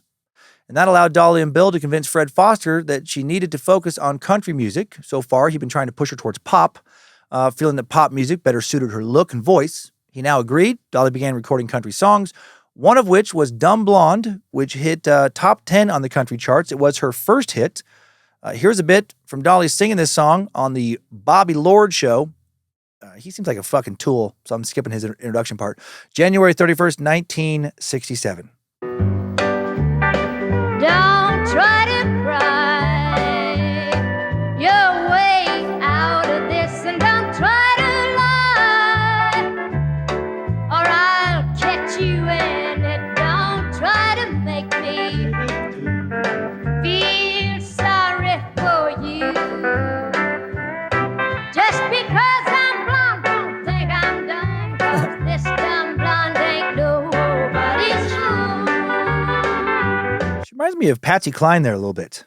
Following the success of this song, Fred Foster called Dolly for a meeting, told her that if she wanted to get married, it was going to be okay now. And then Dolly revealed that, yep, she had already done so about a year earlier. Another Dolly song, "Put It Off Until Tomorrow," was named BMI Song of the Year in 1966. She and Bill were invited to the awards ceremony because they co-wrote it. She asked Carl to go with her as well. He did, but he didn't like it. He didn't do well in a crowded environment full of lights and cameras and people schmoozing. When it was all over, he told Dolly, "Honey, I love you and I will support you in your career any way that I can. I know it's a big part of you, and you wouldn't be the same person if you didn't do it. But the limelight's just not for me. I'll be there at home waiting for you, but I am not going to any more of these wingdings." I love that he actually called it a wingding. I am out on the wingdings. 1967 was the year Dolly and Uncle Bill founded Opar, a little combination of last names there, Owens and Parton, to administer their songwriting business. Dolly was quoted as saying, "As soon as I could, I started my own publishing company and my own record label. I think it's important, if you can, to keep all of your goods close to home where you can control them and know what's happening with them." I love that. She certainly was not a dumb blonde. One of the things Dolly's most known for in the music business is her business savvy. Opar Entertainment was active as a publishing company all the way until 1981, and then it was relaunched in 2019. Dolly released her first full studio album, "Hello, I'm Dolly," February 13th, 1967. The album would chart for a total of 14 weeks on the country charts and receive a number of positive reviews. And 1967 was also the year, and she's only 21 years old at this point, that she would partner with country star Porter Wagoner on the Porter Wagoner Show. Wagoner, who died in 2007, was originally from Mississippi, got a start in a band called the Blue Ridge Boys. They performed on the radio from an actual butcher shop where Wagoner worked as an actual butcher. Come for the fillets, stay for the hits. 1951, he was hired as a performer for KWTO in Springfield and got a contract with RCA Victor. Wagner's program, The Porter Wagoner Show, aired from 1960 all the way to 1981. That's a hell of a run. At its peak, it had an average viewership of over 3 million. And here's how Dolly met him. One day, Dolly walked into the office at Monument Records, was surprised to find a message from Porter Wagoner asking her to come to his office at a specified time and to bring her guitar. Dolly had sent songs to people all over Nashville, including Porter, who had the #1 syndicated TV show and all of country music at the time. He already had a female singer on his show, Norma Jean Beasler. Dolly had actually submitted her songs to Porter because she thought they'd be a good fit for Norma to sing. Now, during her audition, Dolly sang the song Everything is Beautiful in Its Own Way. When she was done, Porter told her that Norma Jean was getting married and moving on, heading out of town, and that he wanted Dolly to be his new female singer. And he offered her a salary of $60,000 a year, equivalent to almost 10 times that amount today. Dolly about fell out of her chair. She tried to play it cool. Porter asked her if she would accept. Dolly said, "I'll have to think about it." Then, after thinking for less than 2 seconds, she said, "Yes, I will." Dolly's years with Porter would be influential in helping to build her career, but the two would have a toxic relationship. She would write, "Any relationship is like a house with an upstairs. It's got 2 stories. I know that everybody who knows anything about me and Porter would like to have the true story of what happened to us. Nobody would like to know that any more than Porter Wagoner and me. I could badmouth and say all manner of bad things about Porter, as he has about me through the years. I choose instead to tell it from my own standpoint and try to see it through the spiritual rather than the natural eye. I truly believe that all things and all people are brought into our lives for good God reason." Before moving forward, can we take a moment to appreciate how fucking clever and witty Dolly is? Just constantly. Any relationship is like a house with an upstairs. It's got 2 stories. That is such a good saying. And as far as I know, she came up with that. Dolly described her time with Porter as the hardest and worst period of her life, but those 7 years were the most prosperous, productive, and growth-filled ones as well. In her book, Dolly emphasized the fact that Porter didn't discover her. He heard about the new girl on the scene and asked her to audition. The two always denied having a romantic relationship despite persistent rumors. There would be rumors that would follow Dolly about all kinds of dudes for her whole career. They had a loving friendship at the start, but as the years passed, they began to disagree on major issues about her solo career. Porter did teach Dolly a lot in the beginning, such as the art of the performance.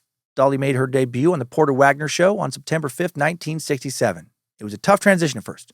For about a whole year, the audience just constantly wanted to know when the hell Norma Jean was coming back. Dolly also disliked doing live commercials. She had to advertise a product that would help with menstrual cramps and water bloat. Had to advertise a laxative that made you smile from the inside out. Dolly wrote, "The jingles were sung, the smiles were faked, and the checks were cashed. Try to imagine what $60,000 represented to a young woman who'd grown up in poverty in the Smoky Mountains. It was a world of money. It was probably more than my daddy had earned in his lifetime." With her salary, Dolly was able to buy her family new furniture, carpet, and curtains. And within Dolly's first year on the show, she and Porter also worked together on their version of Tom Paxton's The Last Thing on My Mind, and it rose to number 7 on the Billboard Country charts. In total, Dolly and Porter would release 13 albums together. Dolly wrote that in the early 70s, that the early 70s were some of the best songwriting years of her life. Jolene. Oh, such a good song. Arguably one of Dolly's most famous, best songs, released October 15th, 1973. Definitely one of my favorites of hers. Dolly claims that the true story behind the famous song Jolene came out of her time with Porter. During an autograph signing session, she met a beautiful young girl with long auburn hair who said her name was Jolene. Dolly had never heard the name before, remembered it a year later when she got the idea for the song. Jolene was also inspired by a differently named sexy red-haired bank teller who was flirting with her husband Carl in front of her in the early days of their marriage. Dolly said in a 2008 interview with NPR, this bank teller, she had everything I didn't, like legs. You know, she was about 6 feet tall and had all that stuff that some short, sawed-off honky like me don't have. That is fucking funny.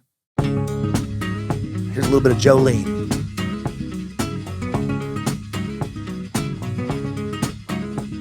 Jolene, Jolene, Jolene, Jolene, I'm begging of you, please don't take my man. Jolene, Jolene, Jolene, Jolene, please don't take him just because you can. God, it's hard not to play the entire song. Also insane that Dolly Parton would be intimidated by the beauty of any other woman.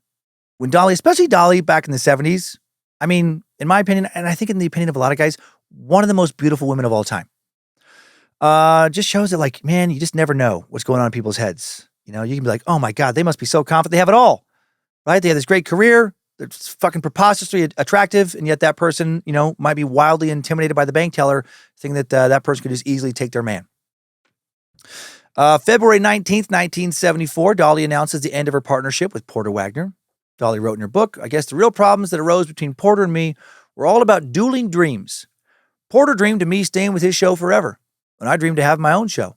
I had only promised to stay with his show for 5 years. Time went by, and I wrote more and more songs and dreamed bigger and bigger dreams. Porter became very competitive and possessive and very intimidated. Porter was ultimately the boss, but Dolly wanted to branch out on her own. Both of them were stubborn, which did not help their relationship. Sometimes they argued loud enough to be allegedly heard a full block away. After 3 or 4 years, they were, quote, past the point of no return, according to Dolly, but they continued working together. By the time 7 years had passed, the relationship could not continue. Dolly wrote, making the decision to leave was much easier than the actual leaving. It happened while we were on the road. I can still see the taxi waiting there in front of the hotel with its door open, welcoming me to my new beginning. A few weeks later, Dolly met with Porter to work out business details of their parting. She cried after she left his office, then sang a song to herself. By the time she got home, she'd written another song, Light of a Clear Blue Morning. Another issue that needed to be worked out was her contract with RCA after leaving. Porter Wagoner insinuated that they would not want Dolly without him. She asked for a meeting, flew to New York. She told him, I know I'm not the same without Porter, but I'll be something really special by myself. The record executives were surprised by the breakup, but then they told her that, I don't know, well, we want to work with you. We've always thought you were the real star anyway. Man, how good did that feel? And I'm surprised she didn't see that coming. I mean, Porter, talented dude, had a hell of a run, but she is a much better songwriter than him, much better voice, and in a business where looks definitely matter, if she's a 10 on the attractiveness scale, he's maybe a 4. I'm not trying to be mean, but Porter was not a handsome man. He looked like someone you would cast in Revenge of the Nerds as one of the nerdiest nerds. Not in her league at all, as far as star power goes. Not even fucking close. Shows how, again, there's a difference between, like, you know, what the rest of the world's seeing and what's going on in someone's head. For him to think like, oh, you'd never make it without me is fucking insane.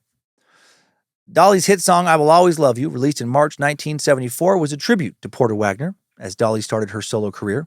She wrote that song the same day she wrote Jolene, famous day in music, and it's the song Whitney Houston would later record, and Houston's rendition would go on to be the best-selling single by a female artist of all time. I believe it still is. It has sold over 24 million copies.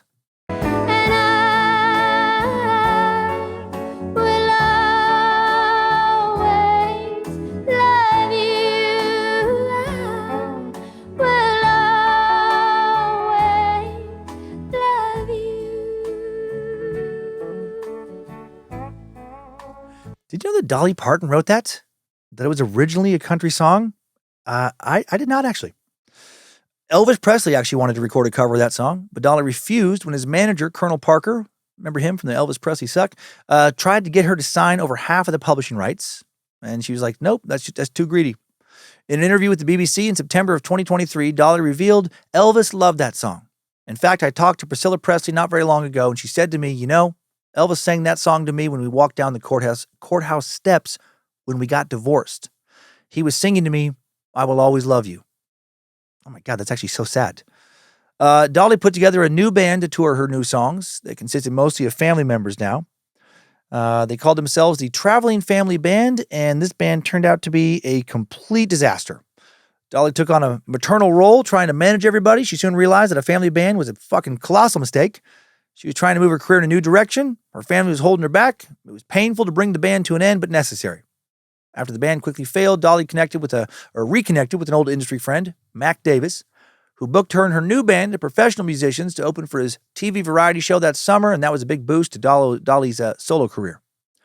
Mac, by the way, mostly known for writing several of Elvis's hits like In the Ghetto and A Little Less Conversation. In 1975 and 1976, Dolly, as a solo artist, wins the CMA Award for Female Vocalist of the Year. Go suck a dick, Porter! Back to back, baby. Also in 1976, Dolly began working with Sandy Gallen, who will manage Dolly for the next 25 years. Sandy was one of the most powerful talent reps in the entertainment industry in the 70s, 80s, and 90s. He also shaped the careers of Elizabeth Taylor, Cher, Michael Jackson, Richard Pryor, Mariah Carey, helped get the Beatles booked on the Ed Sullivan Show, all kinds of shit. Legendary entertainment figure. Albert Samuel Gatlin, born in Brooklyn, May 27th, 1940, grew up in Long Island, moved to LA in 1968. And Dolly wrote that Sandy was the only person I ever met other than Uncle Bill who wanted me to be a star even more than I did.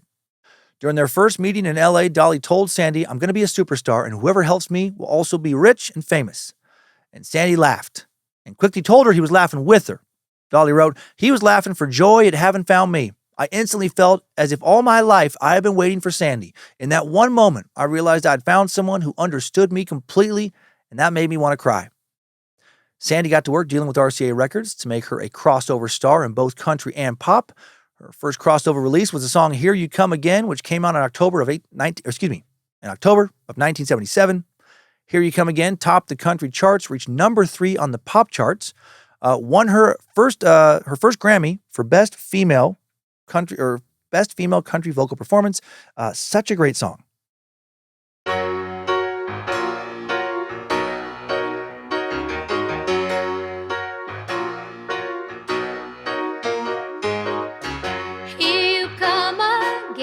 I think her voice just keeps getting better.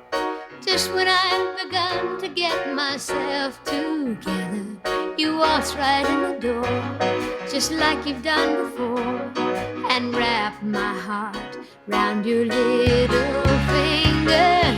Here you come again.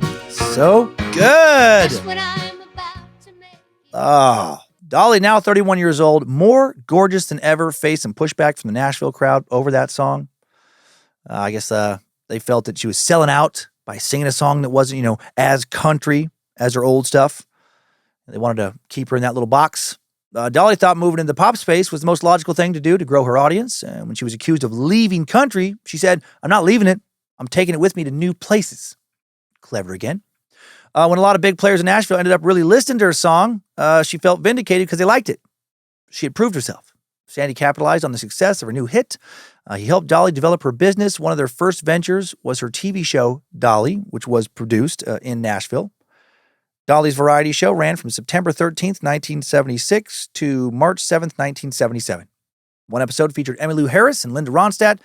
The three sang together, and the collaboration would be a little preview of their 1987 album Trio, which would win Dolly another Grammy.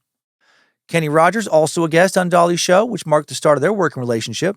Islands in the Stream was their first duet, released in 1983. Song would top the Billboard Hot 100. I actually sang that song with a buddy at a talent show back in college. He was Kenny. I was Dolly. I think we won. Kind of wish I had a recording of it somewhere, but maybe it's better that I don't. Probably a lot better in my mind than it was in real life. Dolly's variety show did not last long, but it lasted long enough for her to know that she wanted to do it again someday. Dolly appeared on The Tonight Show for the first time on her birthday in 1977, and the viewers fell in love with her. She wanted to do more big national TV spots outside of the kinds of shows, typical for country artists, like the Porter Wagoner stuff.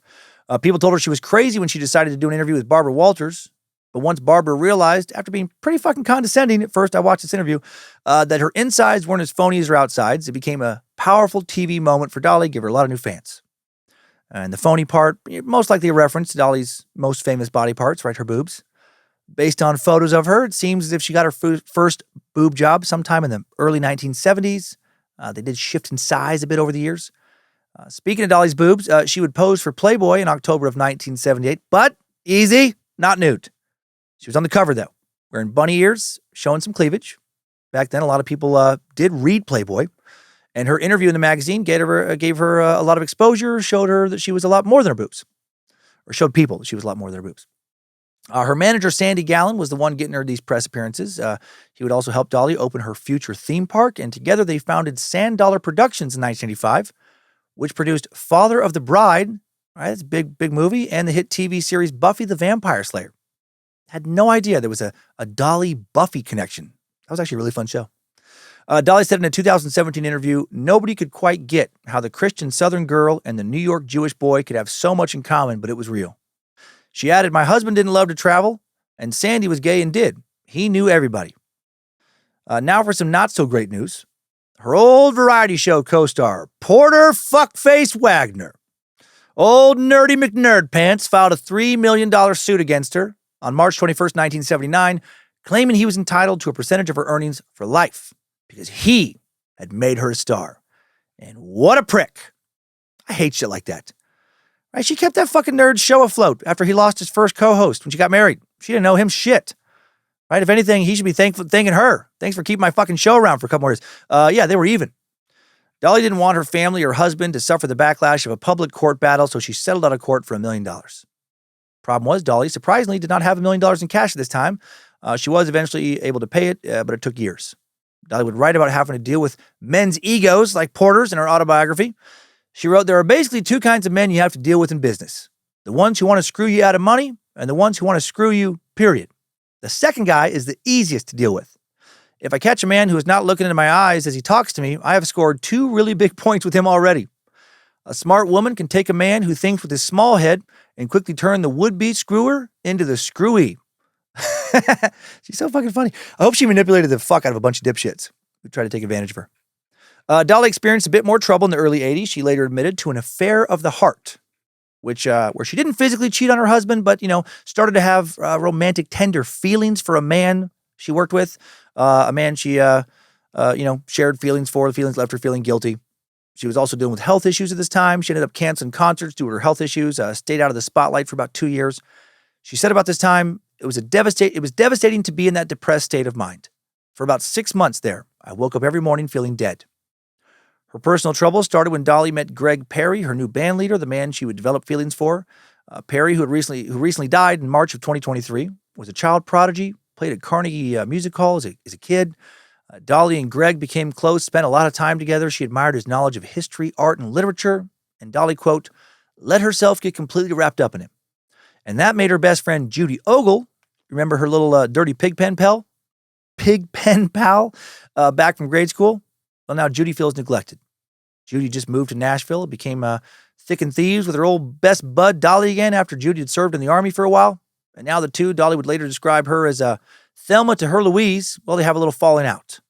And then Dolly's personal troubles become intertwined with her film career. She had been sent several movie scripts, but none of them seemed right for her until Jane Fonda sent her the script for 9 to 5 in 1980. 9 to 5 released in theaters December 19th, 1980, starring Dolly, Jane Fonda, and Lily Tomlin. Dolly plays a secretary who, along with her 2 co-workers, plots against the boss. This movie actually did a lot at the time to raise awareness of workplace sexual harassment and discrimination. Jane Fonda thought Dolly would be perfect for the film and would help the film do well in the South. And after listening to one of Dolly's songs, she knew she wanted her to play the secretary role and modeled the character after Dolly's own personality. Dolly later wrote in her autobiography, the whole experience of doing 9 to 5 was as much fun as I have ever had with 2 women. It made me wonder what had taken me so long to get into the movies. It whetted my appetite to do more. Dolly wrote the now famous theme song on set. She wrote lyrics on the back of her script, used her fingernails to create the rhythm for the song. And in fact, the bass line at the beginning of the song is Dolly's nails. I'll play the beginning of the song again so you can hear it. I think this is really cool. I never noticed it before. Now you hear her fingernails come in. A little clicking right there is her fingernails. Tumble out of bed and I stumble to the kitchen. Such a catchy song, too. Pour myself a cup of ambition and yawn and stretch and try to come to life. Jump in the shower. I just want to keep playing it. Man. Biography.com quotes her as saying, I always play the nails and I'd come up with little things like that on set. Like I tumble out of bed and I stumble to the kitchen, pour myself a cup of ambition. And I thought, wow, that sounds like a typewriter. The women on set gathered around to listen to Dolly while she worked on this song, like she worked out the details. Her hairdresser beat her brushes to the rhythm. The script supervisor used her clipboard for a little percussion. When Dolly sang the first version, like actual version of 9 to 5, like studio version, Lily Tomlin, Jane Fonda, both got goosebumps. 9 to 5 was released as a single in November of 1980. It was another #1 hit on the Billboard Hot 100 and country chart for Dolly. Dolly won 2 Grammys for Best Country Song and Best Female Country Vocal Performance and earned an Academy Award nomination for Best Original Song. The movie would earn over $100 million at the box office, the second highest grossing movie of the year after Star Wars Episode 5. So huge success. But then husband and wife duo Neil and Jan Goldberg filed a lawsuit claiming their 1976 song Money World was stolen from them. The couple claimed that Jane Fonda took their song, gave it to Dolly to rewrite it. They sued for $1 million and other unspecified damages. However, on December 18th, 1985, a Los Angeles federal jury ruled in favor of Dolly, finding that she did not copy the work of the Goldbergs and told them to get the fuck out of here. Maybe just, maybe they just didn't win their lawsuit. Dolly's lawyer, Peter Hoffman, quoted her as saying, "I'm relieved that it's all over. I feel that my reputation has been vindicated." Let's now discuss how Dolly's first film production was related to the troubles in her personal life I alluded to. Dolly's band leader, Greg Perry, the guy she's having this emotional affair with, produced the single 9 to 5, but composer Mike Post produced the album. He was often credited for the single as well. Greg and Mike did not get along. Greg was disappointed that the label wanted Mike to do the album over him. Dolly felt caught in the middle. During filming, Dolly was living with 2 women from the costume department. Her best friend Judy and Judy's army boyfriend moved in next door. Now they're all friends again. Judy and her man started having relationship problems. Judy's boyfriend was jealous of Judy's relationship with Dolly. There were all kinds of rumors that began in the late 70s that Dolly and Judy were lesbian lovers and that Dolly's marriage had just been a cover for her lesbianism. And now Dolly had to pull back away from her best friend for her own mental health. Dolly would later tell People magazine in 1991, addressing the rumors that still continue to float around or that, were at that time, "She's not my lover. She has never been my lover. If we were lovers, I would not be ashamed of it. I just say there's a great love between us. So there." This led to Dolly becoming depressed and starting to eat for comfort, which then caused her to gain weight. She also began to have, quote, female problems due to nerves and stress. Ended up having to have DNC procedures to control hemorrhaging from her uterus. Eventually got her tubes tied so she could stop taking birth control. Then she felt guilty about not consulting her husband Carl about that. Dolly also felt guilty because some of her siblings were trying to establish their careers in music, but they were always compared to her, and she felt like now they resented her because of her success. And then she's offered a role in the musical movie, The Best Little Whorehouse in Texas. Dolly and Greg's relationship is further damaged while working on that movie, which will be released in July of 1982. In the film, she stars along Burt Reynolds and Dom DeLuise. This movie introduced a new generation to her song, I Will Always Love You, and she earned a Grammy nomination for the new version. She also had to now had to deny rumors that she was having an affair with her co-star Burt, all while still dealing with what she called her affair of the heart with Greg Perry. Greg wanted to produce the music for The Best Little Whorehouse in Texas. Dolly got him the job, but then he quit in the middle of the project, telling Dolly he couldn't handle the pressure. Dolly's relationship with Greg is now over, and her relationship with her best friend Judy is damaged. Dolly wrote about her heartbreak at this time, saying, "It seemed that all my support systems had disappeared. The very foundation of all my beliefs had been shaken. The dreamy little kid from the mountains had become a fat, disillusioned, hopeless woman." She's exaggerating there, being a little dramatic. She was not fat. Her husband, Carl, didn't know how to comfort Dolly. She needed his support, but she didn't think that she could tell him everything that was happening. He's just not good with dealing with certain emotional situations, I guess. Dolly now starts to question her faith in God. "For the first time in my life, I understood how people could let themselves become dependent on drugs and alcohol," she wrote. "I understood how a person could consider suicide. I yelled and screamed at God in ways that would curdle some people's blood. 'All right, this is it,' I screamed. 'I'm going to blow my brains out if you don't give me some kind of help.' But I'd always believed that the commandment, 'Thou shalt not kill,' applied to killing myself as well as someone else. I did not want that sin on my hands nor on my head."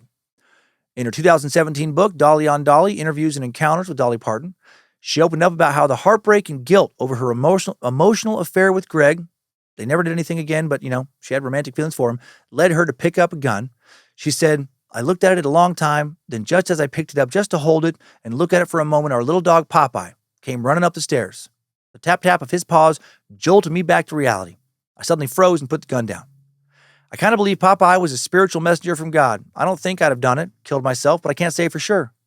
Now that I've gone through that terrible moment, I can certainly understand the possibilities, even for someone solid like me if the pain gets bad enough." Dolly decided that if she were going to die, she wanted to have read the Bible cover to cover before she did. And so she starts doing that. As she reads through it, she starts to get answers to some of her questions and solutions to some of her problems. Then finally, after one really good night of peaceful sleep, she wakes up with a clear head and her depression is lifted. By the time Dolly came out of her depression, it had been months since she had worked or written a new song, and now she was ready to get back after it. Interesting thing about depression there, right? Money and fame, they won't make it go away or prevent it from showing up. The problems she just went through might seem trivial to some people compared to their own problems, but they mattered so much to her, she literally almost blew her brains out. And right after she had released one of the most successful soundtrack songs ever for one of the most successful movies of the 80s, so don't discount your feelings. If they're real to you, they're real. Sandy Gallen now plans a trip to help Dolly recharge, start kicking ass again. He books tickets for them to travel to Sydney, Australia, but he doesn't realize they will be arriving in the middle of a big country music festival. Thousands of country fans are waiting for Dolly at the airport when her plane lands. They couldn't even sit down in a restaurant without being bombarded, so Sandy quickly puts together a new plan. They're going to take a little trip to a remote island off the coast of Australia. He charters what they think is a yacht, but it's more like a small houseboat. They end up going far offshore, and then a powerful storm sweeps through the area. Massive waves now rock the houseboat, threatening to capsize it, washing over the deck. Dolly is almost thrown overboard. She actually slid across the deck, managed to grab onto a railing just in time before she fell over and would have likely drowned. Her body was still hanging over the edge when Sandy grabbed her, dragged her back up onto the boat. So fucking dramatic. They managed to get into a cabin, and they stayed in there, waited the storm out. They truly believed they were going to die. Dolly thought to herself, here I am, a country girl from East Tennessee, about to die somewhere off the coast of Australia, side by side with the gay man from New York. They both prayed. Eventually, the storm broke, and after the experience, Dolly felt like she could survive anything. Although this time in her life overall was painful, the Best Little Whorehouse in Texas was a big financial success, crushed at the box office, turned Dolly into a movie star, even if she hated filming it. She would later write about the experience, saying, the wonderful time I had on 9 to 5 had whetted my appetite for another movie.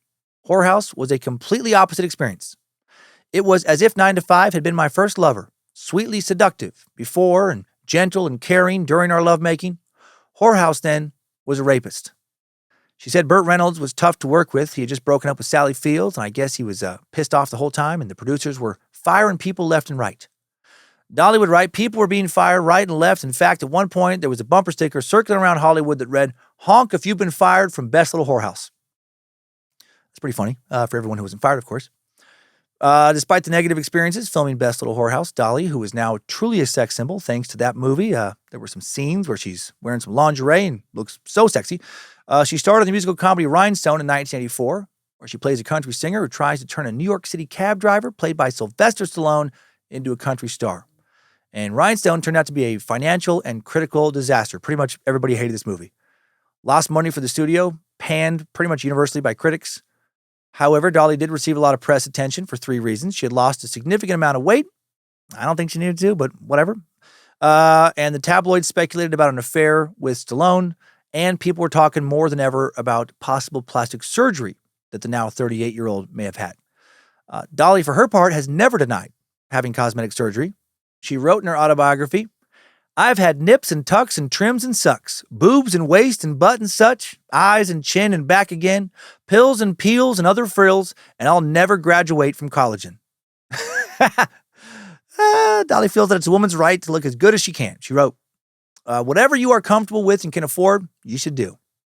She added, my spirit is too beautiful and alive to live in some dilapidated old body if he doesn't have to. Dolly is 78 years old now, and I watched an interview with her from just a few months ago.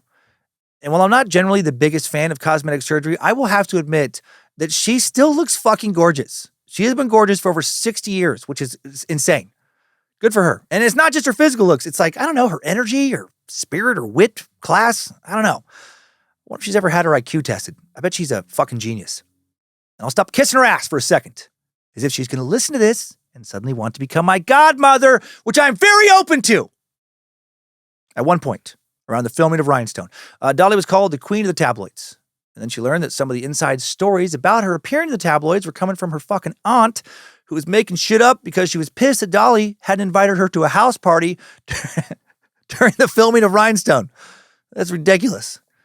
One point around this time, some of Dolly's friends, and I use that term loosely, tried to blackmail her. They approached her manager, Sandy, demanded money for some supposedly damaging pictures and videos they had. So Sandy paid them off without telling her. Turned out these damaging images and videos, it was just Dolly having dinner at the house. And some of the audio they had, like this damaging, I guess they said they had damaging audio too. It was just Dolly talking into their answer machine. So some friends.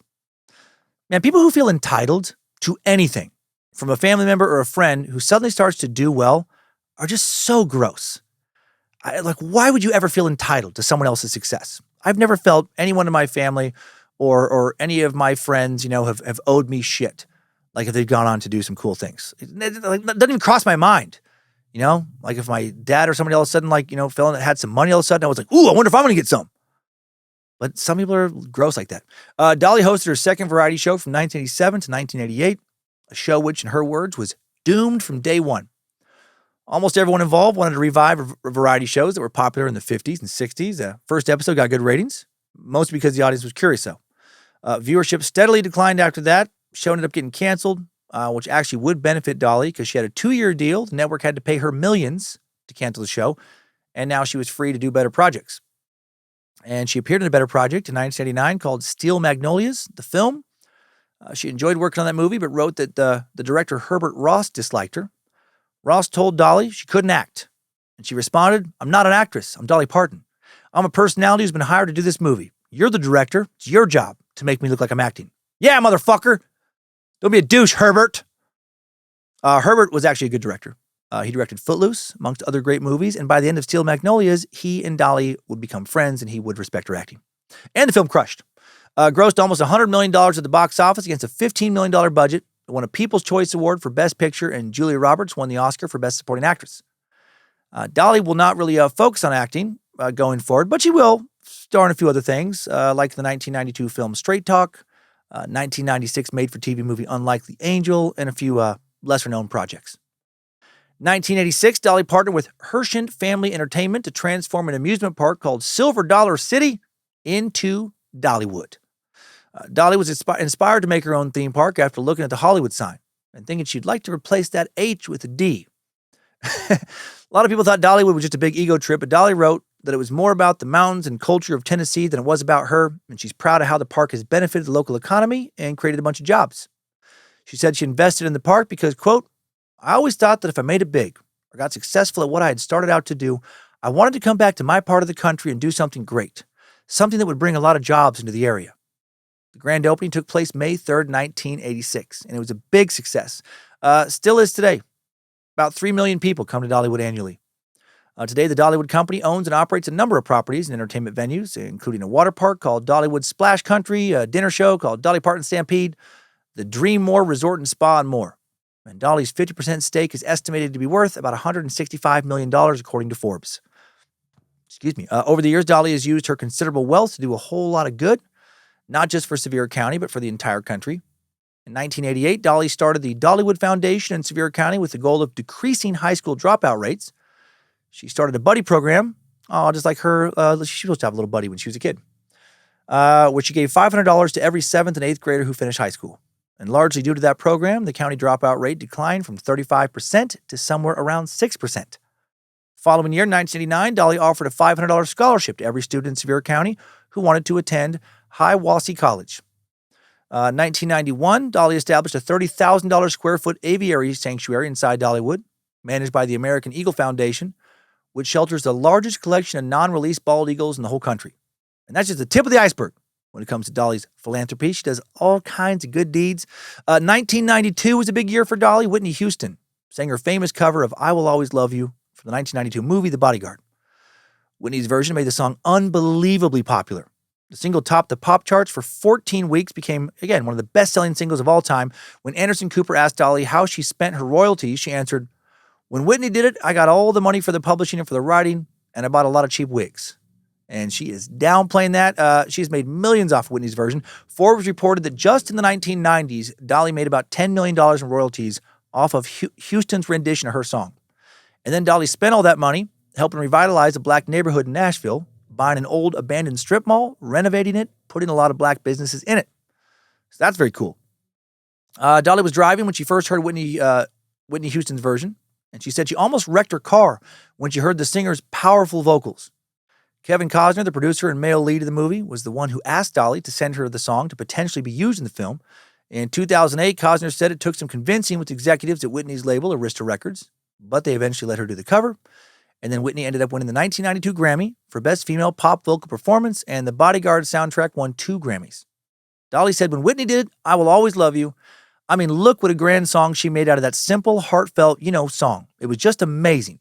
Whitney is the one who took it worldwide and really made it a household word, or song, I should say, so I'll always be thankful to her for that."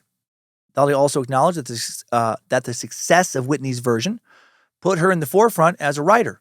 Before then, Dolly said, "I was just a girl with the big hair and the big tits and a big personality, but I think that one kind but I think that one kind of pointed a finger at me as a serious songwriter and the fact that it did so well and I was so touched by it and so honored by that. That one will stand out in my mind forever. I love it. I also love how self-aware and humble Dolly is, right? Combined with being such a boss. Now back to some charity. One of Dolly's most impactful charitable ventures has been her Imagination Library, founded in 1995. Dolly wrote in her autobiography, published a year before she founded the charity, "I always loved books. I don't remember learning to read. It was just something I always did. I was hungry for knowledge, I guess, and information. I was a curious kid. I still am. I loved to write stories. I wrote stories back then, not just songs, but long, involved stories. Even when I was in school and was supposed to give a book report, I would make up the story, make up a fictitious author, then get up and talk about it." I love that. Each month, the Imagination Library, which is still around, going strong, stronger than ever at imaginationlibrary.com. And each month, they mail a free book to children in the program. Enrollment can start at birth, lasts until age 5. Imagination Library is available to all children regardless of financial status. The first book that each kid receives is The Little Engine That Could. Oh man, I used to read that one to both Kyler and Monroe when they were little things. Dolly's book, I'm a Rainbow, also part of the program.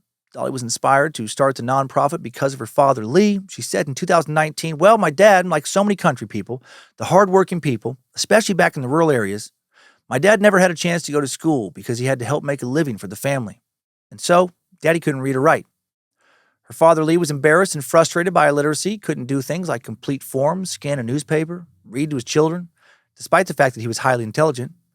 Dolly wanted to do something that would inspire kids to love reading and to love learning. He never had anyone that inspired him in such a way. The program started in Sevier County, but an overwhelming positive response led it to explode nationally. Dolly's dad, Lee Parton, was able to see the success of the program before he died in 2000 at the age of 79, the year the program went national.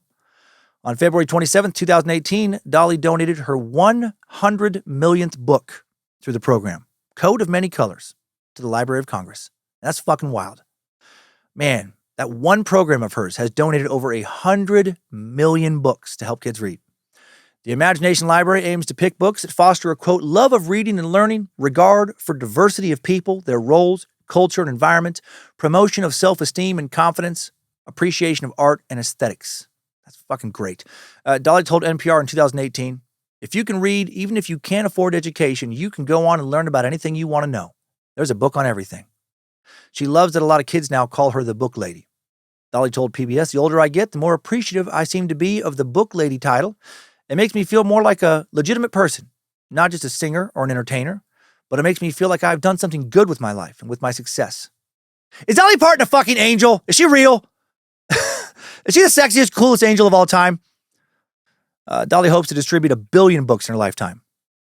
In 1999, Dolly explored the Appalachian music of her early childhood with her album The Grass is Blue, which won her a 6th Grammy, one for Best Bluegrass Album. She was also inducted in the Country Music Hall of Fame that same year. In 2000, the Dollywood Foundation established the Dolly Parton Scholarship. Every year, 5 high school seniors in Sevier County earn a $15,000 scholarship. 2001, she's inducted into the Songwriters Hall of Fame.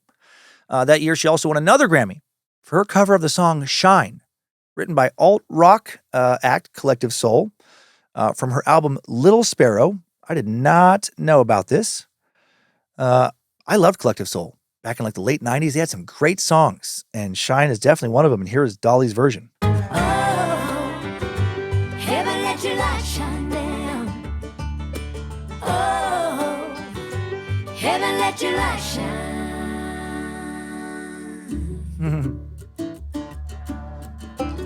I didn't read about the Collective Soul thing at first when I just heard about the song, and I was like, man, this song sounds familiar. Oh, yeah. Love is in the water, love is in the air. Show me where to go and tell me, will love be there? Will love be there? Ah, so good. 2006, millions of people around the country learned that Dolly is the godmother of Miley Cyrus, who became famous for starring in the Disney show Hannah Montana. Dolly has known Miley since she was a little baby because of her long friendship with Billy Ray Cyrus. Billy Ray has asked Dolly to be Miley's godmother. Oh, Billy Ray Cyrus. I was just talking about Billy Ray Cyrus.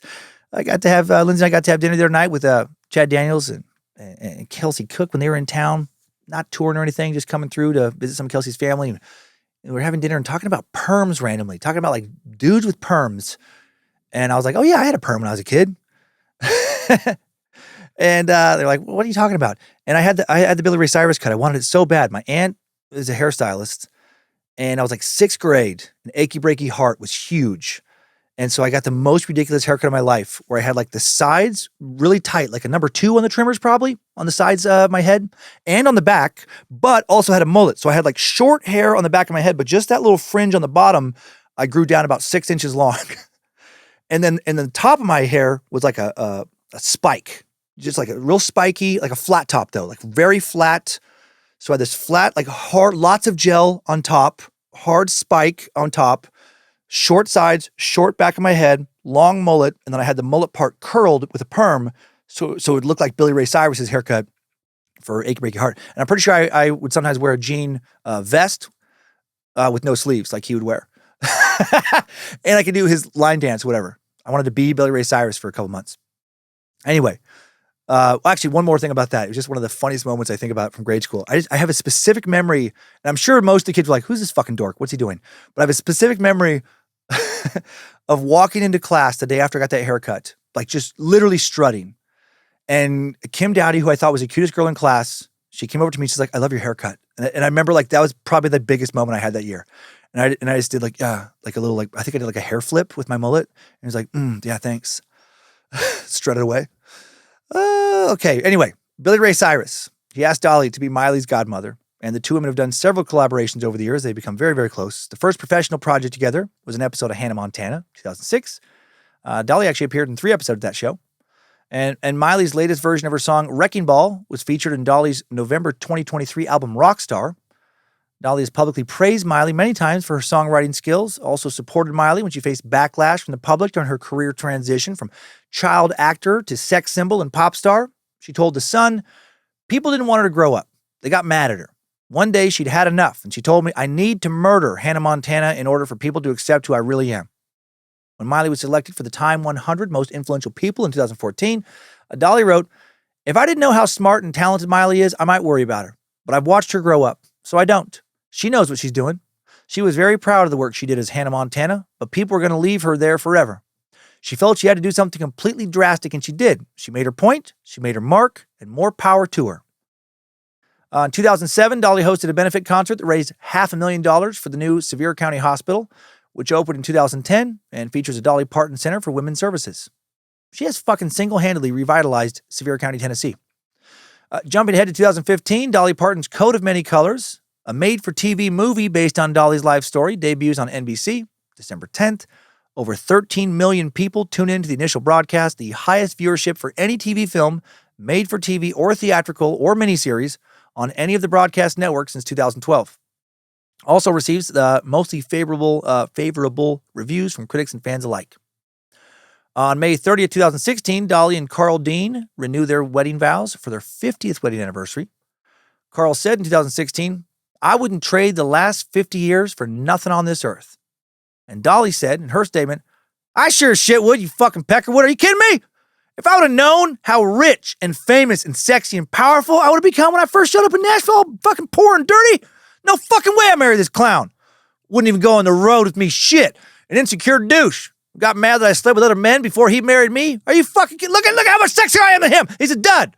He's got the personality of a break room wall in an accounting firm. I could have fucked Sly Stallone. I could have had Burt Reynolds eat my fucking Great Smoky Mountain pussy. Kenny Rogers literally begged to lick my fucking asshole, but I said no, because I'm stuck with fucking Carl. 50 years on, this prick still won't do the decent thing and just fucking die, Carl. Just fucking die. What the fuck has that bum ever brought to the table? I should have told that slut Jolene to suck his dick like she owed him money. So it was awkward. It was an awkward 50th wedding anniversary.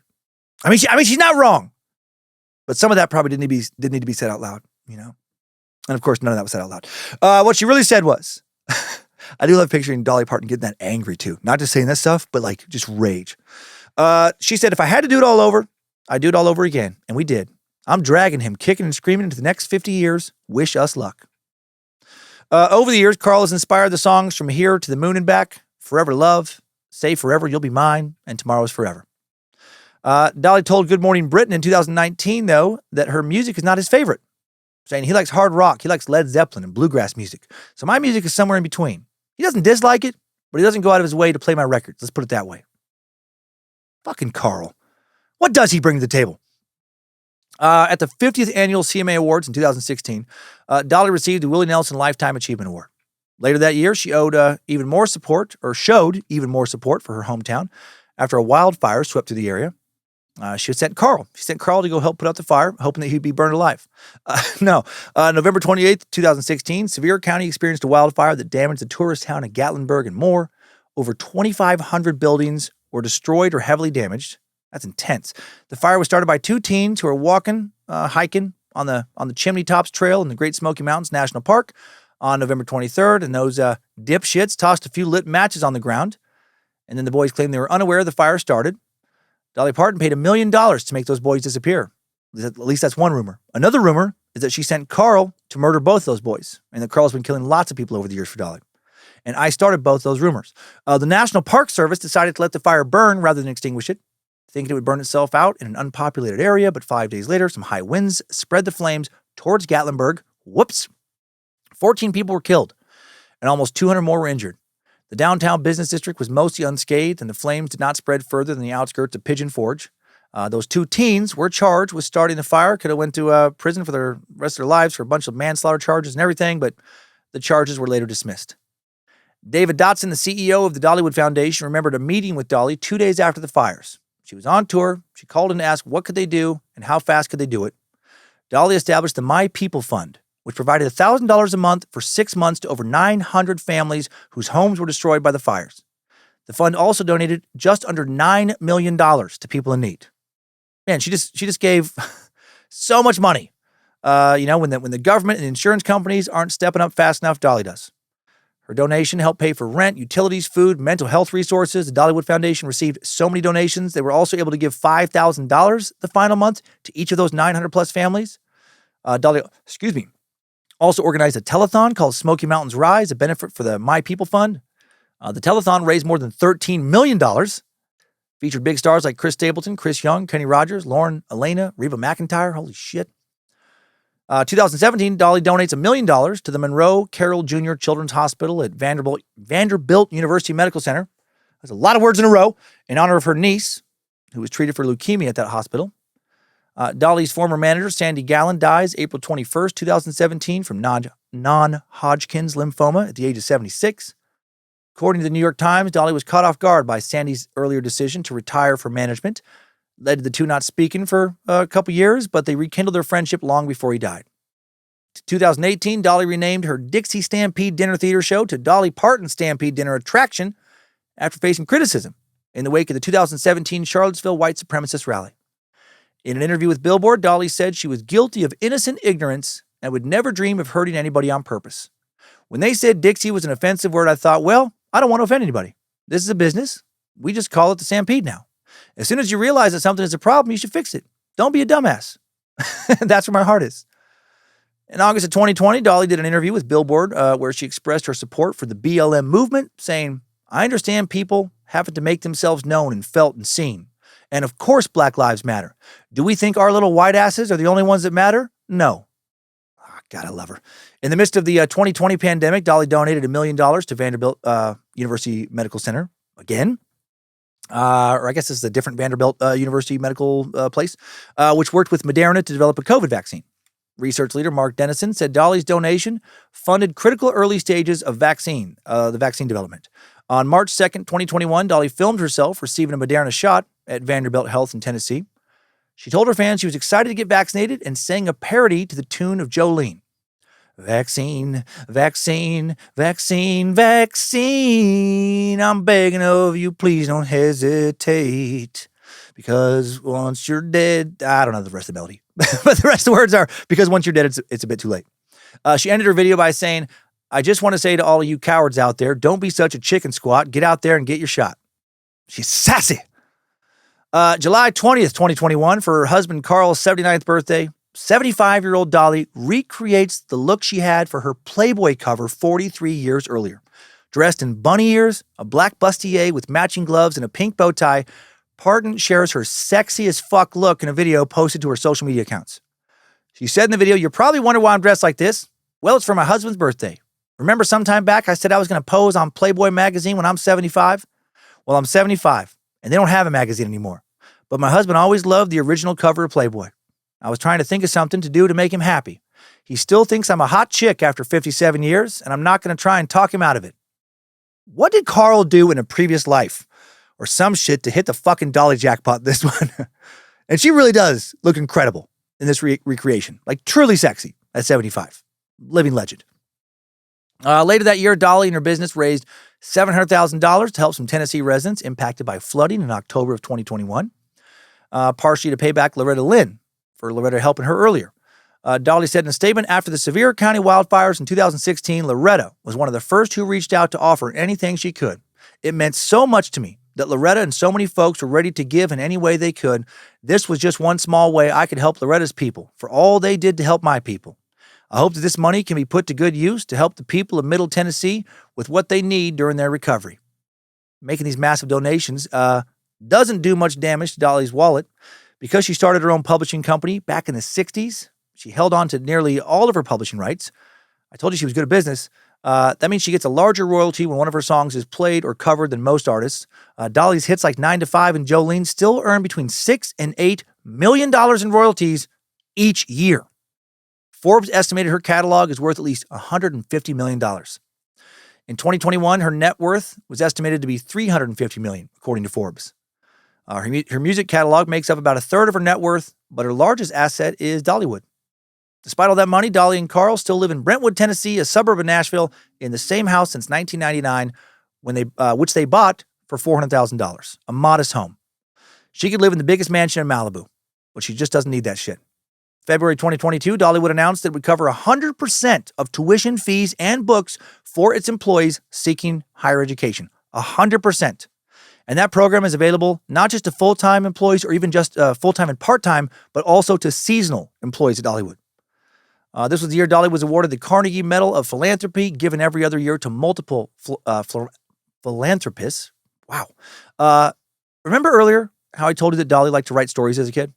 Well, on March 7th, 2022, Dolly, at the age of 76, published her first novel, Run, Rose, Run, in collaboration with a pretty well-known author, James Patterson. The thriller features an aspiring country singer named Annie Lee who moves to Nashville to avoid her dark past and receives help from a charismatic star named Ruth Anna, a star similar to Dolly Parton. She also recorded a companion album for the book. The album debuted and peaked at number 4 on the Billboard Top Country Albums chart.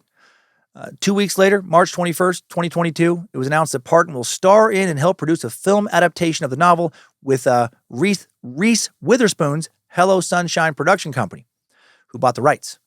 The book quickly became a New York Times #1 bestseller. It currently has over 50,000 ratings on Amazon, where it was an editor's pick for best mystery and thriller, and over 130,000 ratings on Goodreads, and it's well rated, overall both places. So it's doing pretty well and stuff for her first book. November of 2022, Dolly announced plans to release her first rock album titled Rockstar in response to her nomination to the Rock and Roll Hall of Fame. At first, she actually declined her nomination because she didn't feel like she had earned it. She later accepted only after learning that other non-rock musicians were being inducted. The album was released in November of 2023, features covers of famous rock songs. Rockstar hit #1 on Billboard's top album sales chart, selling 118,000 copies in the first week and getting a lot of positive reviews. November 3rd, 2023, Dolly comments on her long-standing relationship with the LGBTQIA+ community. In an interview with The Hollywood Reporter, she shared some of her thoughts on an anti-transgender bill passed in Tennessee earlier in the year. She said, "I try not to get into the politics of everything. I try to get into the human element of it. I have some of everybody in my own immediate family and in my circle of employees." She said, I've got transgender people, I've got gays, I've got lesbians, I've got drunks, I've got drug addicts, all within my own family. I know and love them all, and I do not judge. Regarding the bill, she said, I know how important this is to them. That's who they are. They cannot help that any more than I can help being Dolly Parton. The way people know me. If there's something to be judged, that is God's business. But we are all God's children, and how we are is who we are. God, that's beautiful. I love how she says, I try to get into the human element of it and not get political. Yep. I've been accused of getting political more like in the last 5 or 6 years, defending the LGBTQIA+ community. And it's so fucking annoying because it has nothing to do with politics. Not for me, it's about human rights. So many people today, it seems to me, They just want to see. They want to be outraged. They want to see politics everywhere. They read it into everything. It's a fucking weird choice that they make. Just because that you've decided that something is a political issue for you, that doesn't mean it actually is a political issue. Dolly, while seemingly not a big fan of politicians, has long been a big advocate for equal rights, human rights. She's publicly supported gay marriage, respected gender identity, all while also maintaining her Christian faith. And I just find all of that very, very commendable. And I love her all the more for it. Hail Nimrod. Dolly's even participated in at least one drag show, a drag show contest to see who could do the best Dolly Parton impression back in 2012, and she said she lost. May of 2024, this year, Dolly announced another upcoming album and a companion 4-part docuseries titled Dolly Parton and Family, Smoky Mountain DNA, Family, Faith, and Fables. The album was released November 15th, features 37 tracks with vocals from Dolly and her extended family. Spotlights the history of the Parton and Owens families by following their historic journey from the UK to the Smoky Mountains. Dolly said in a press release, "I cannot believe that it has been 60 years this month since I graduated from Sevier County High School and moved to Nashville to pursue my dreams. My uncle Bill Owens was by my side for many years, helping me develop my music. I owe so much to him and all the family members past and present who have inspired me along this journey. I am honored to spotlight our family's musical legacy that is my Smoky Mountain DNA." The 4-part docuseries is expected to be released in 2025. Will feature family interviews with a focus on Dolly's paternal grandfather, Reverend Jake Owens. Dolly recently said the album is her favorite out of all of her albums. In August this year, Dolly launched her own cosmetic brand, because fuck it, why not, called Dolly Beauty. Still expanding her business in her late 70s. On October 4th, Dolly announced she would donate $1 million of her own money to the Mountain Ways Foundation, a nonprofit dedicated to providing assistance to victims of flooding after Hurricane Helene. She held an event at a Walmart in Newport, Tennessee with Walmart CEO John Furner, who said Walmart, Sam's Club, and the Walmart Foundation would donate another $10 million to hurricane relief efforts in affected states. Dollywood Parks and Resorts and the Dollywood Foundation also announced they would match Dolly's donation with another $1 million. Also in November, Dolly said that while she no longer plans to tour, she will occasionally still perform live and has no plans to stop making albums or to stop working. I imagine she will be whipping up new tunes and tales until the day she dies. And she will remain fucking phenomenal until the very end. And finally, in 2026, Dolly is going to be on Broadway.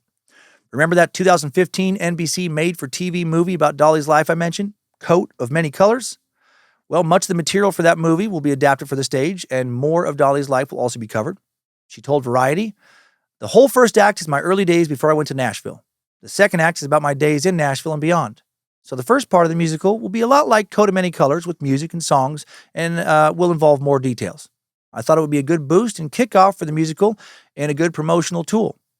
And I think she's talking about the album there. December 5th, Dolly released a video on social media sharing, the good promotional tool is, she's going to have an album. Sorry, I didn't actually put that in my notes, but I think so. Pretty sure. December 5th, Dolly released a video on social media sharing details for open auditions for the musical, currently titled Dolly, an Original Musical. Anyone can audition. Open audition. Because Dolly wants to give unknowns a chance to live out their performance dreams, just like she was given a chance back when she was a poor little girl singing her songs in the Great Smoky Mountains of eastern Tennessee. Good job, soldier. You made it back. Barely.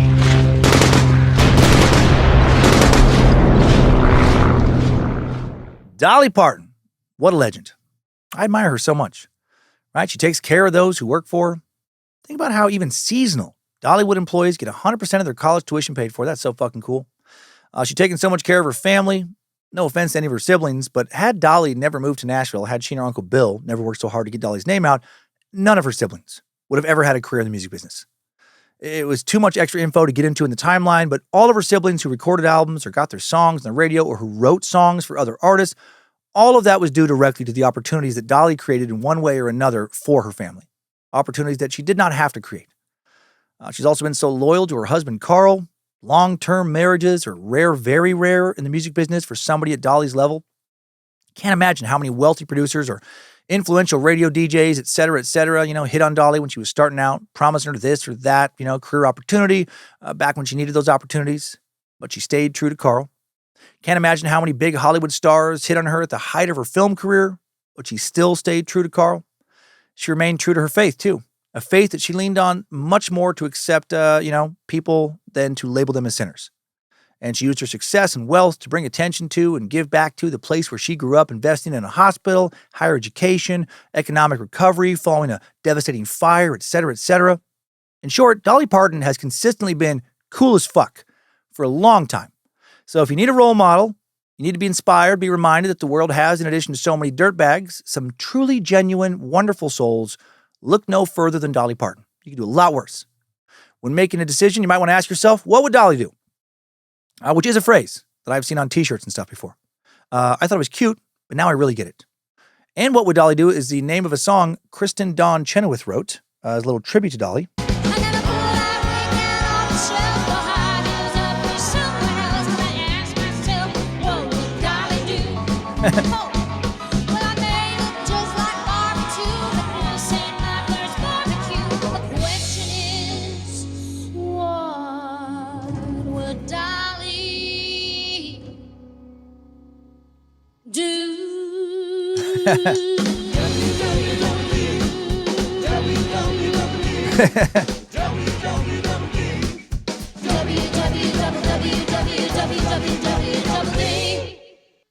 What would Dolly do?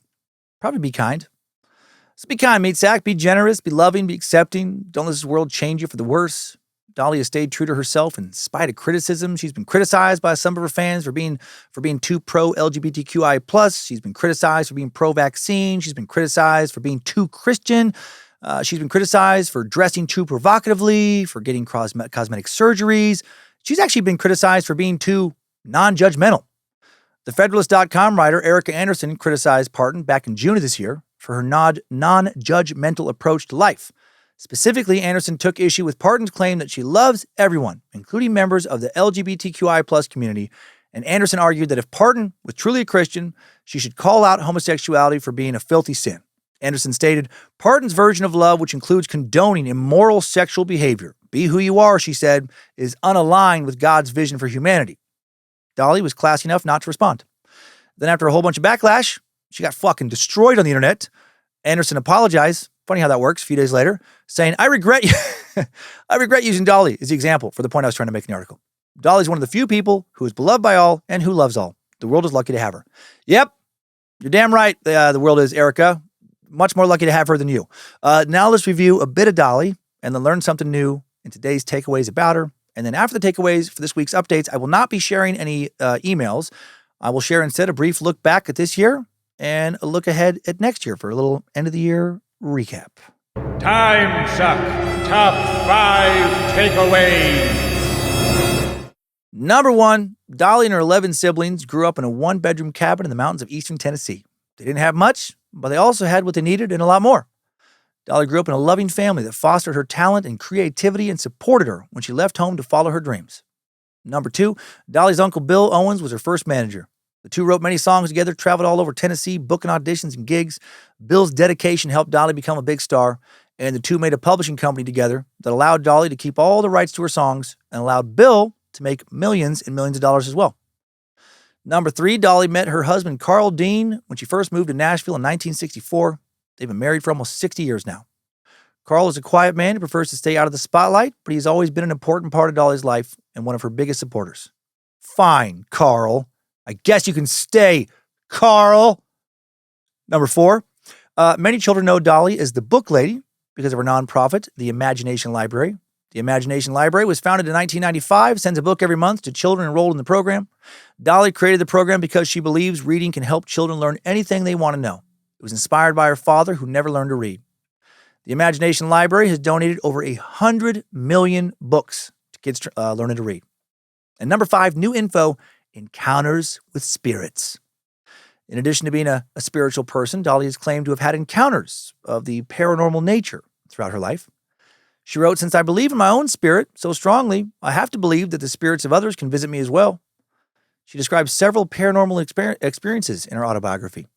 She remembered her family sitting down for bed one night shortly after baby Larry died, or settling down. The house was locked, but they heard someone come into the front door, then walk around the children's beds as they all listened. Then the footsteps moved to her parents' room and stopped by the door. All the siblings got up, saw the door to the cabin was still locked and barred from the inside. A brother who was sleeping on the couch said he felt a faint breeze pass by him. Dolly's parents had zero explanation for what happened. A.V. Lee thought a so-called death angel came to the house, but some of the siblings, believed it was baby Larry's spirit visiting them. Another strange occurrence happened at Dolly and Carl's home in Nashville early into her fame. Normally, Judy and some of Dolly's siblings stay with them, but the house was empty this night. Dolly and Carl locked all the doors, windows, went to bed. Then that night, Dolly was awakened by noises in the kitchen, like water running and cabinets opening. She woke up Carl, and then the two of them heard footsteps, walking upstairs and turning the water on in the bathroom. They thought Dolly's friend Judy had come back in the night. Dolly got up in the early morning hours to use the bathroom, screamed when she watched the faucet turn on by itself, releasing steaming hot water. She knew something was going on because it was a tough faucet to turn on and normally took a while for the water to heat up. She and Carl then checked the house, realized Judy wasn't home. Dolly went downstairs, saw that the window above the sink was open just a little. She remembered closing it before bed. Carl insisted there was a logical explanation, but Dolly not so sure, and remains not so sure.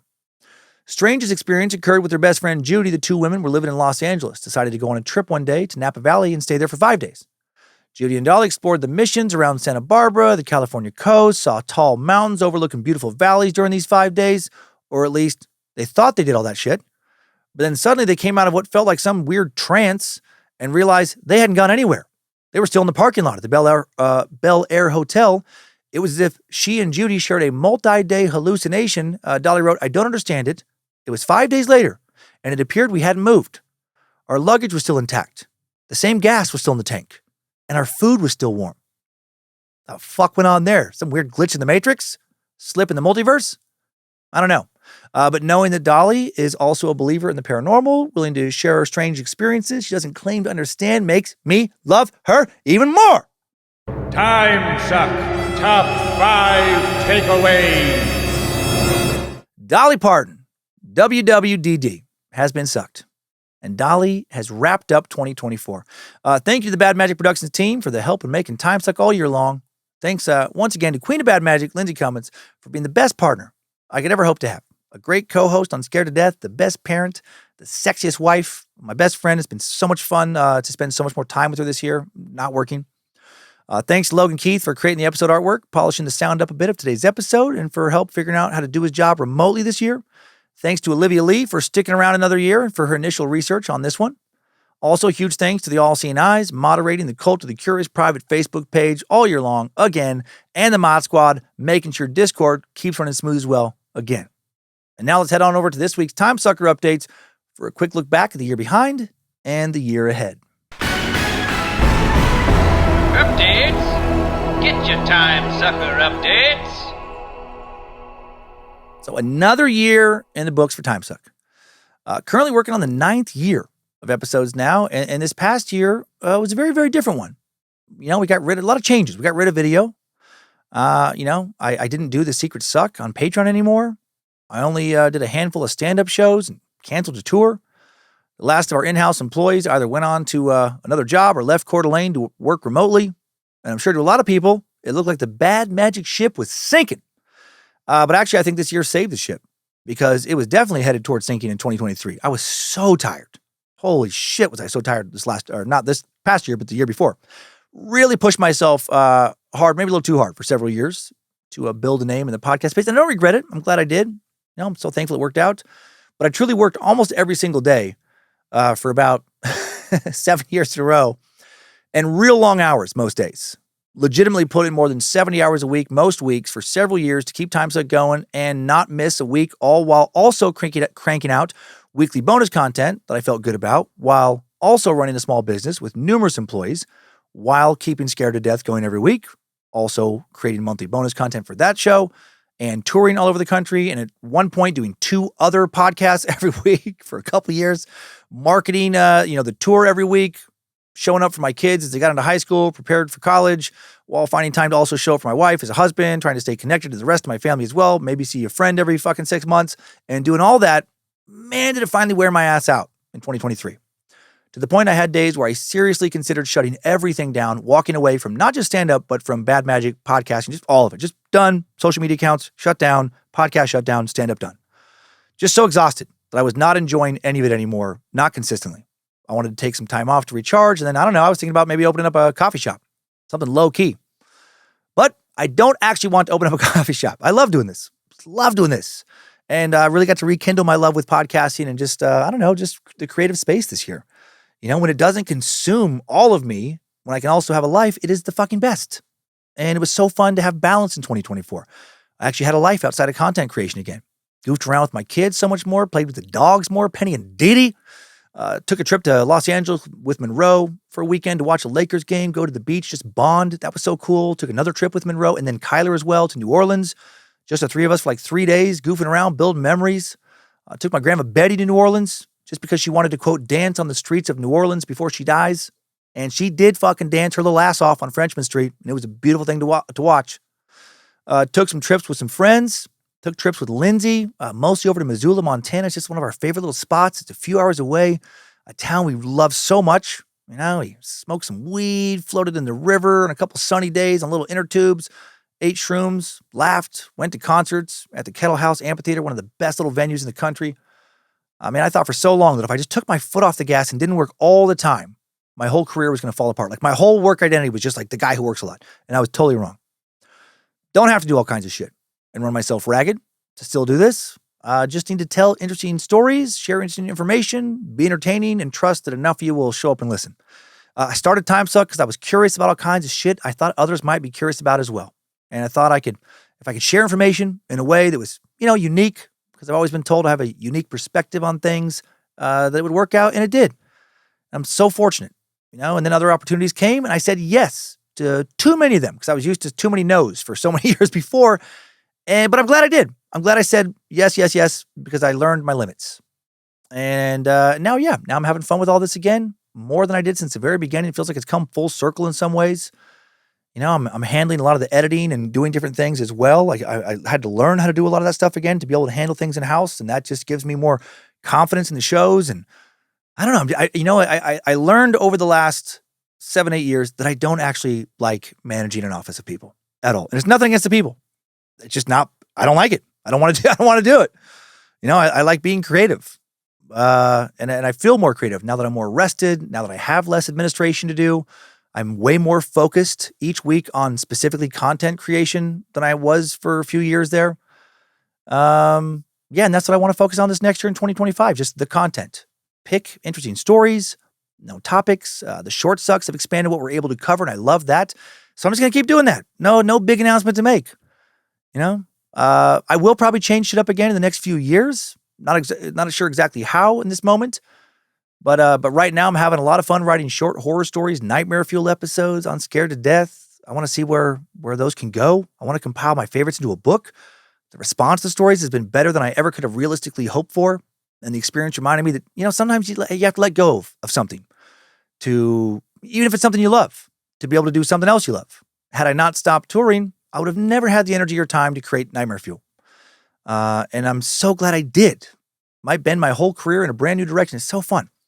It's been, just fun to work my mind in a different way. And as I get better at telling stories over there, I feel like that does help me just become a better storyteller overall, even for nonfiction stuff like I tell here. And really just telling stories is that's what I love. Whether it's a stand-up bit or a deep dive on somebody like Dolly Parton and sharing their story or creating my own stories, I just love stories.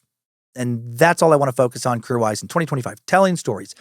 Spending time just living, enjoying my personal life, staying recharged, and telling stories for work. And also enjoying Bad Magic Summer Camp. I am pumped to see everybody's faces. And, this year I really want to enjoy things like Bad Magic Summer Camp in a way that I haven't in the past because I will be rested and I'll be able to take some full weeks off. Literally haven't taken a true week off since I started Timesuck. Haven't missed a new Monday episode here, not ever, but that streak's going to come to an end in 2025. Currently planning on taking 2 or 3 weeks off of content creation this next year, re-releasing some old favorite episodes in place of new content. I don't want to ever do so much again that I start to hate what I love again. I want to be able to love being creative for a long, long time, really, go back to thinking this is a marathon, not a sprint. And the best way to do that is just to really pace myself, to pump the brakes here and there.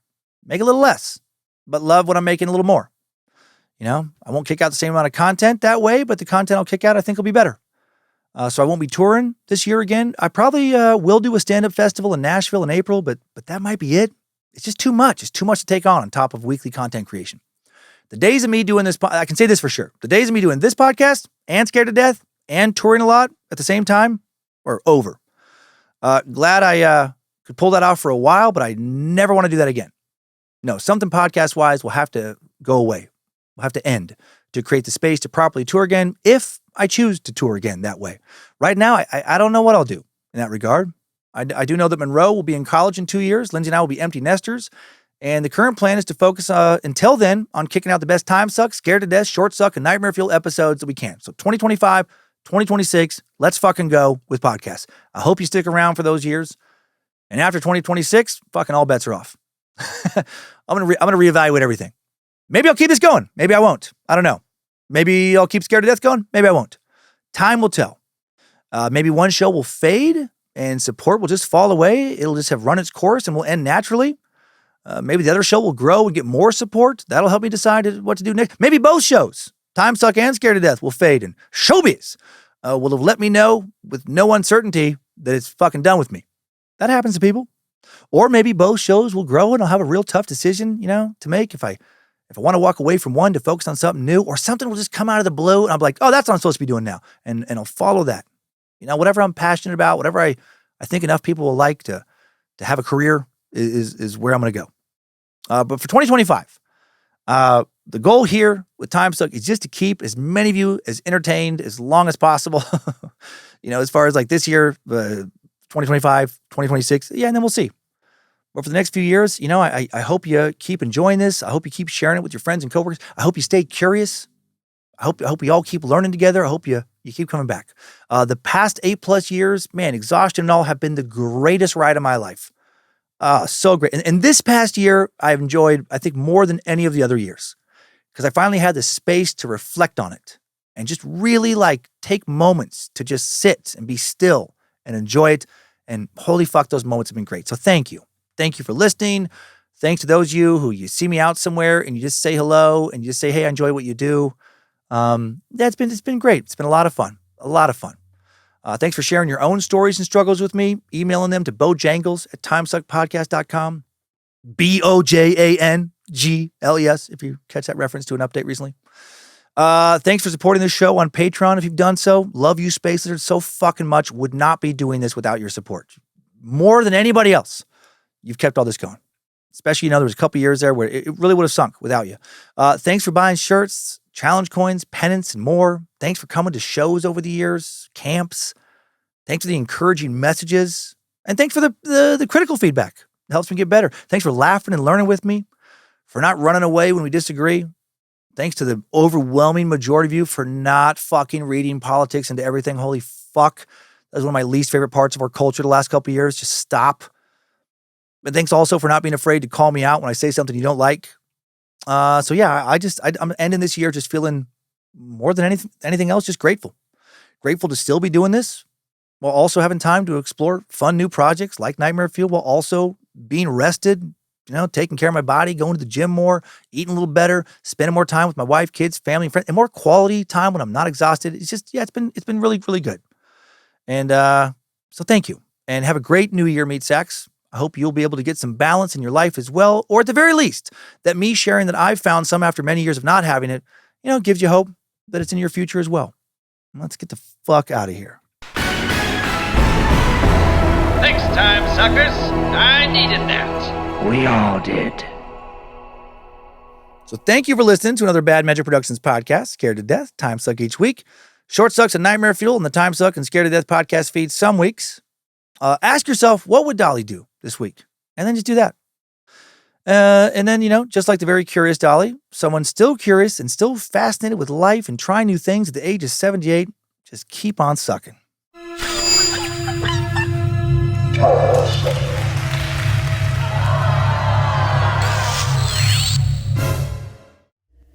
Bad Magic Productions. And now one more time, a little bit of Jolene.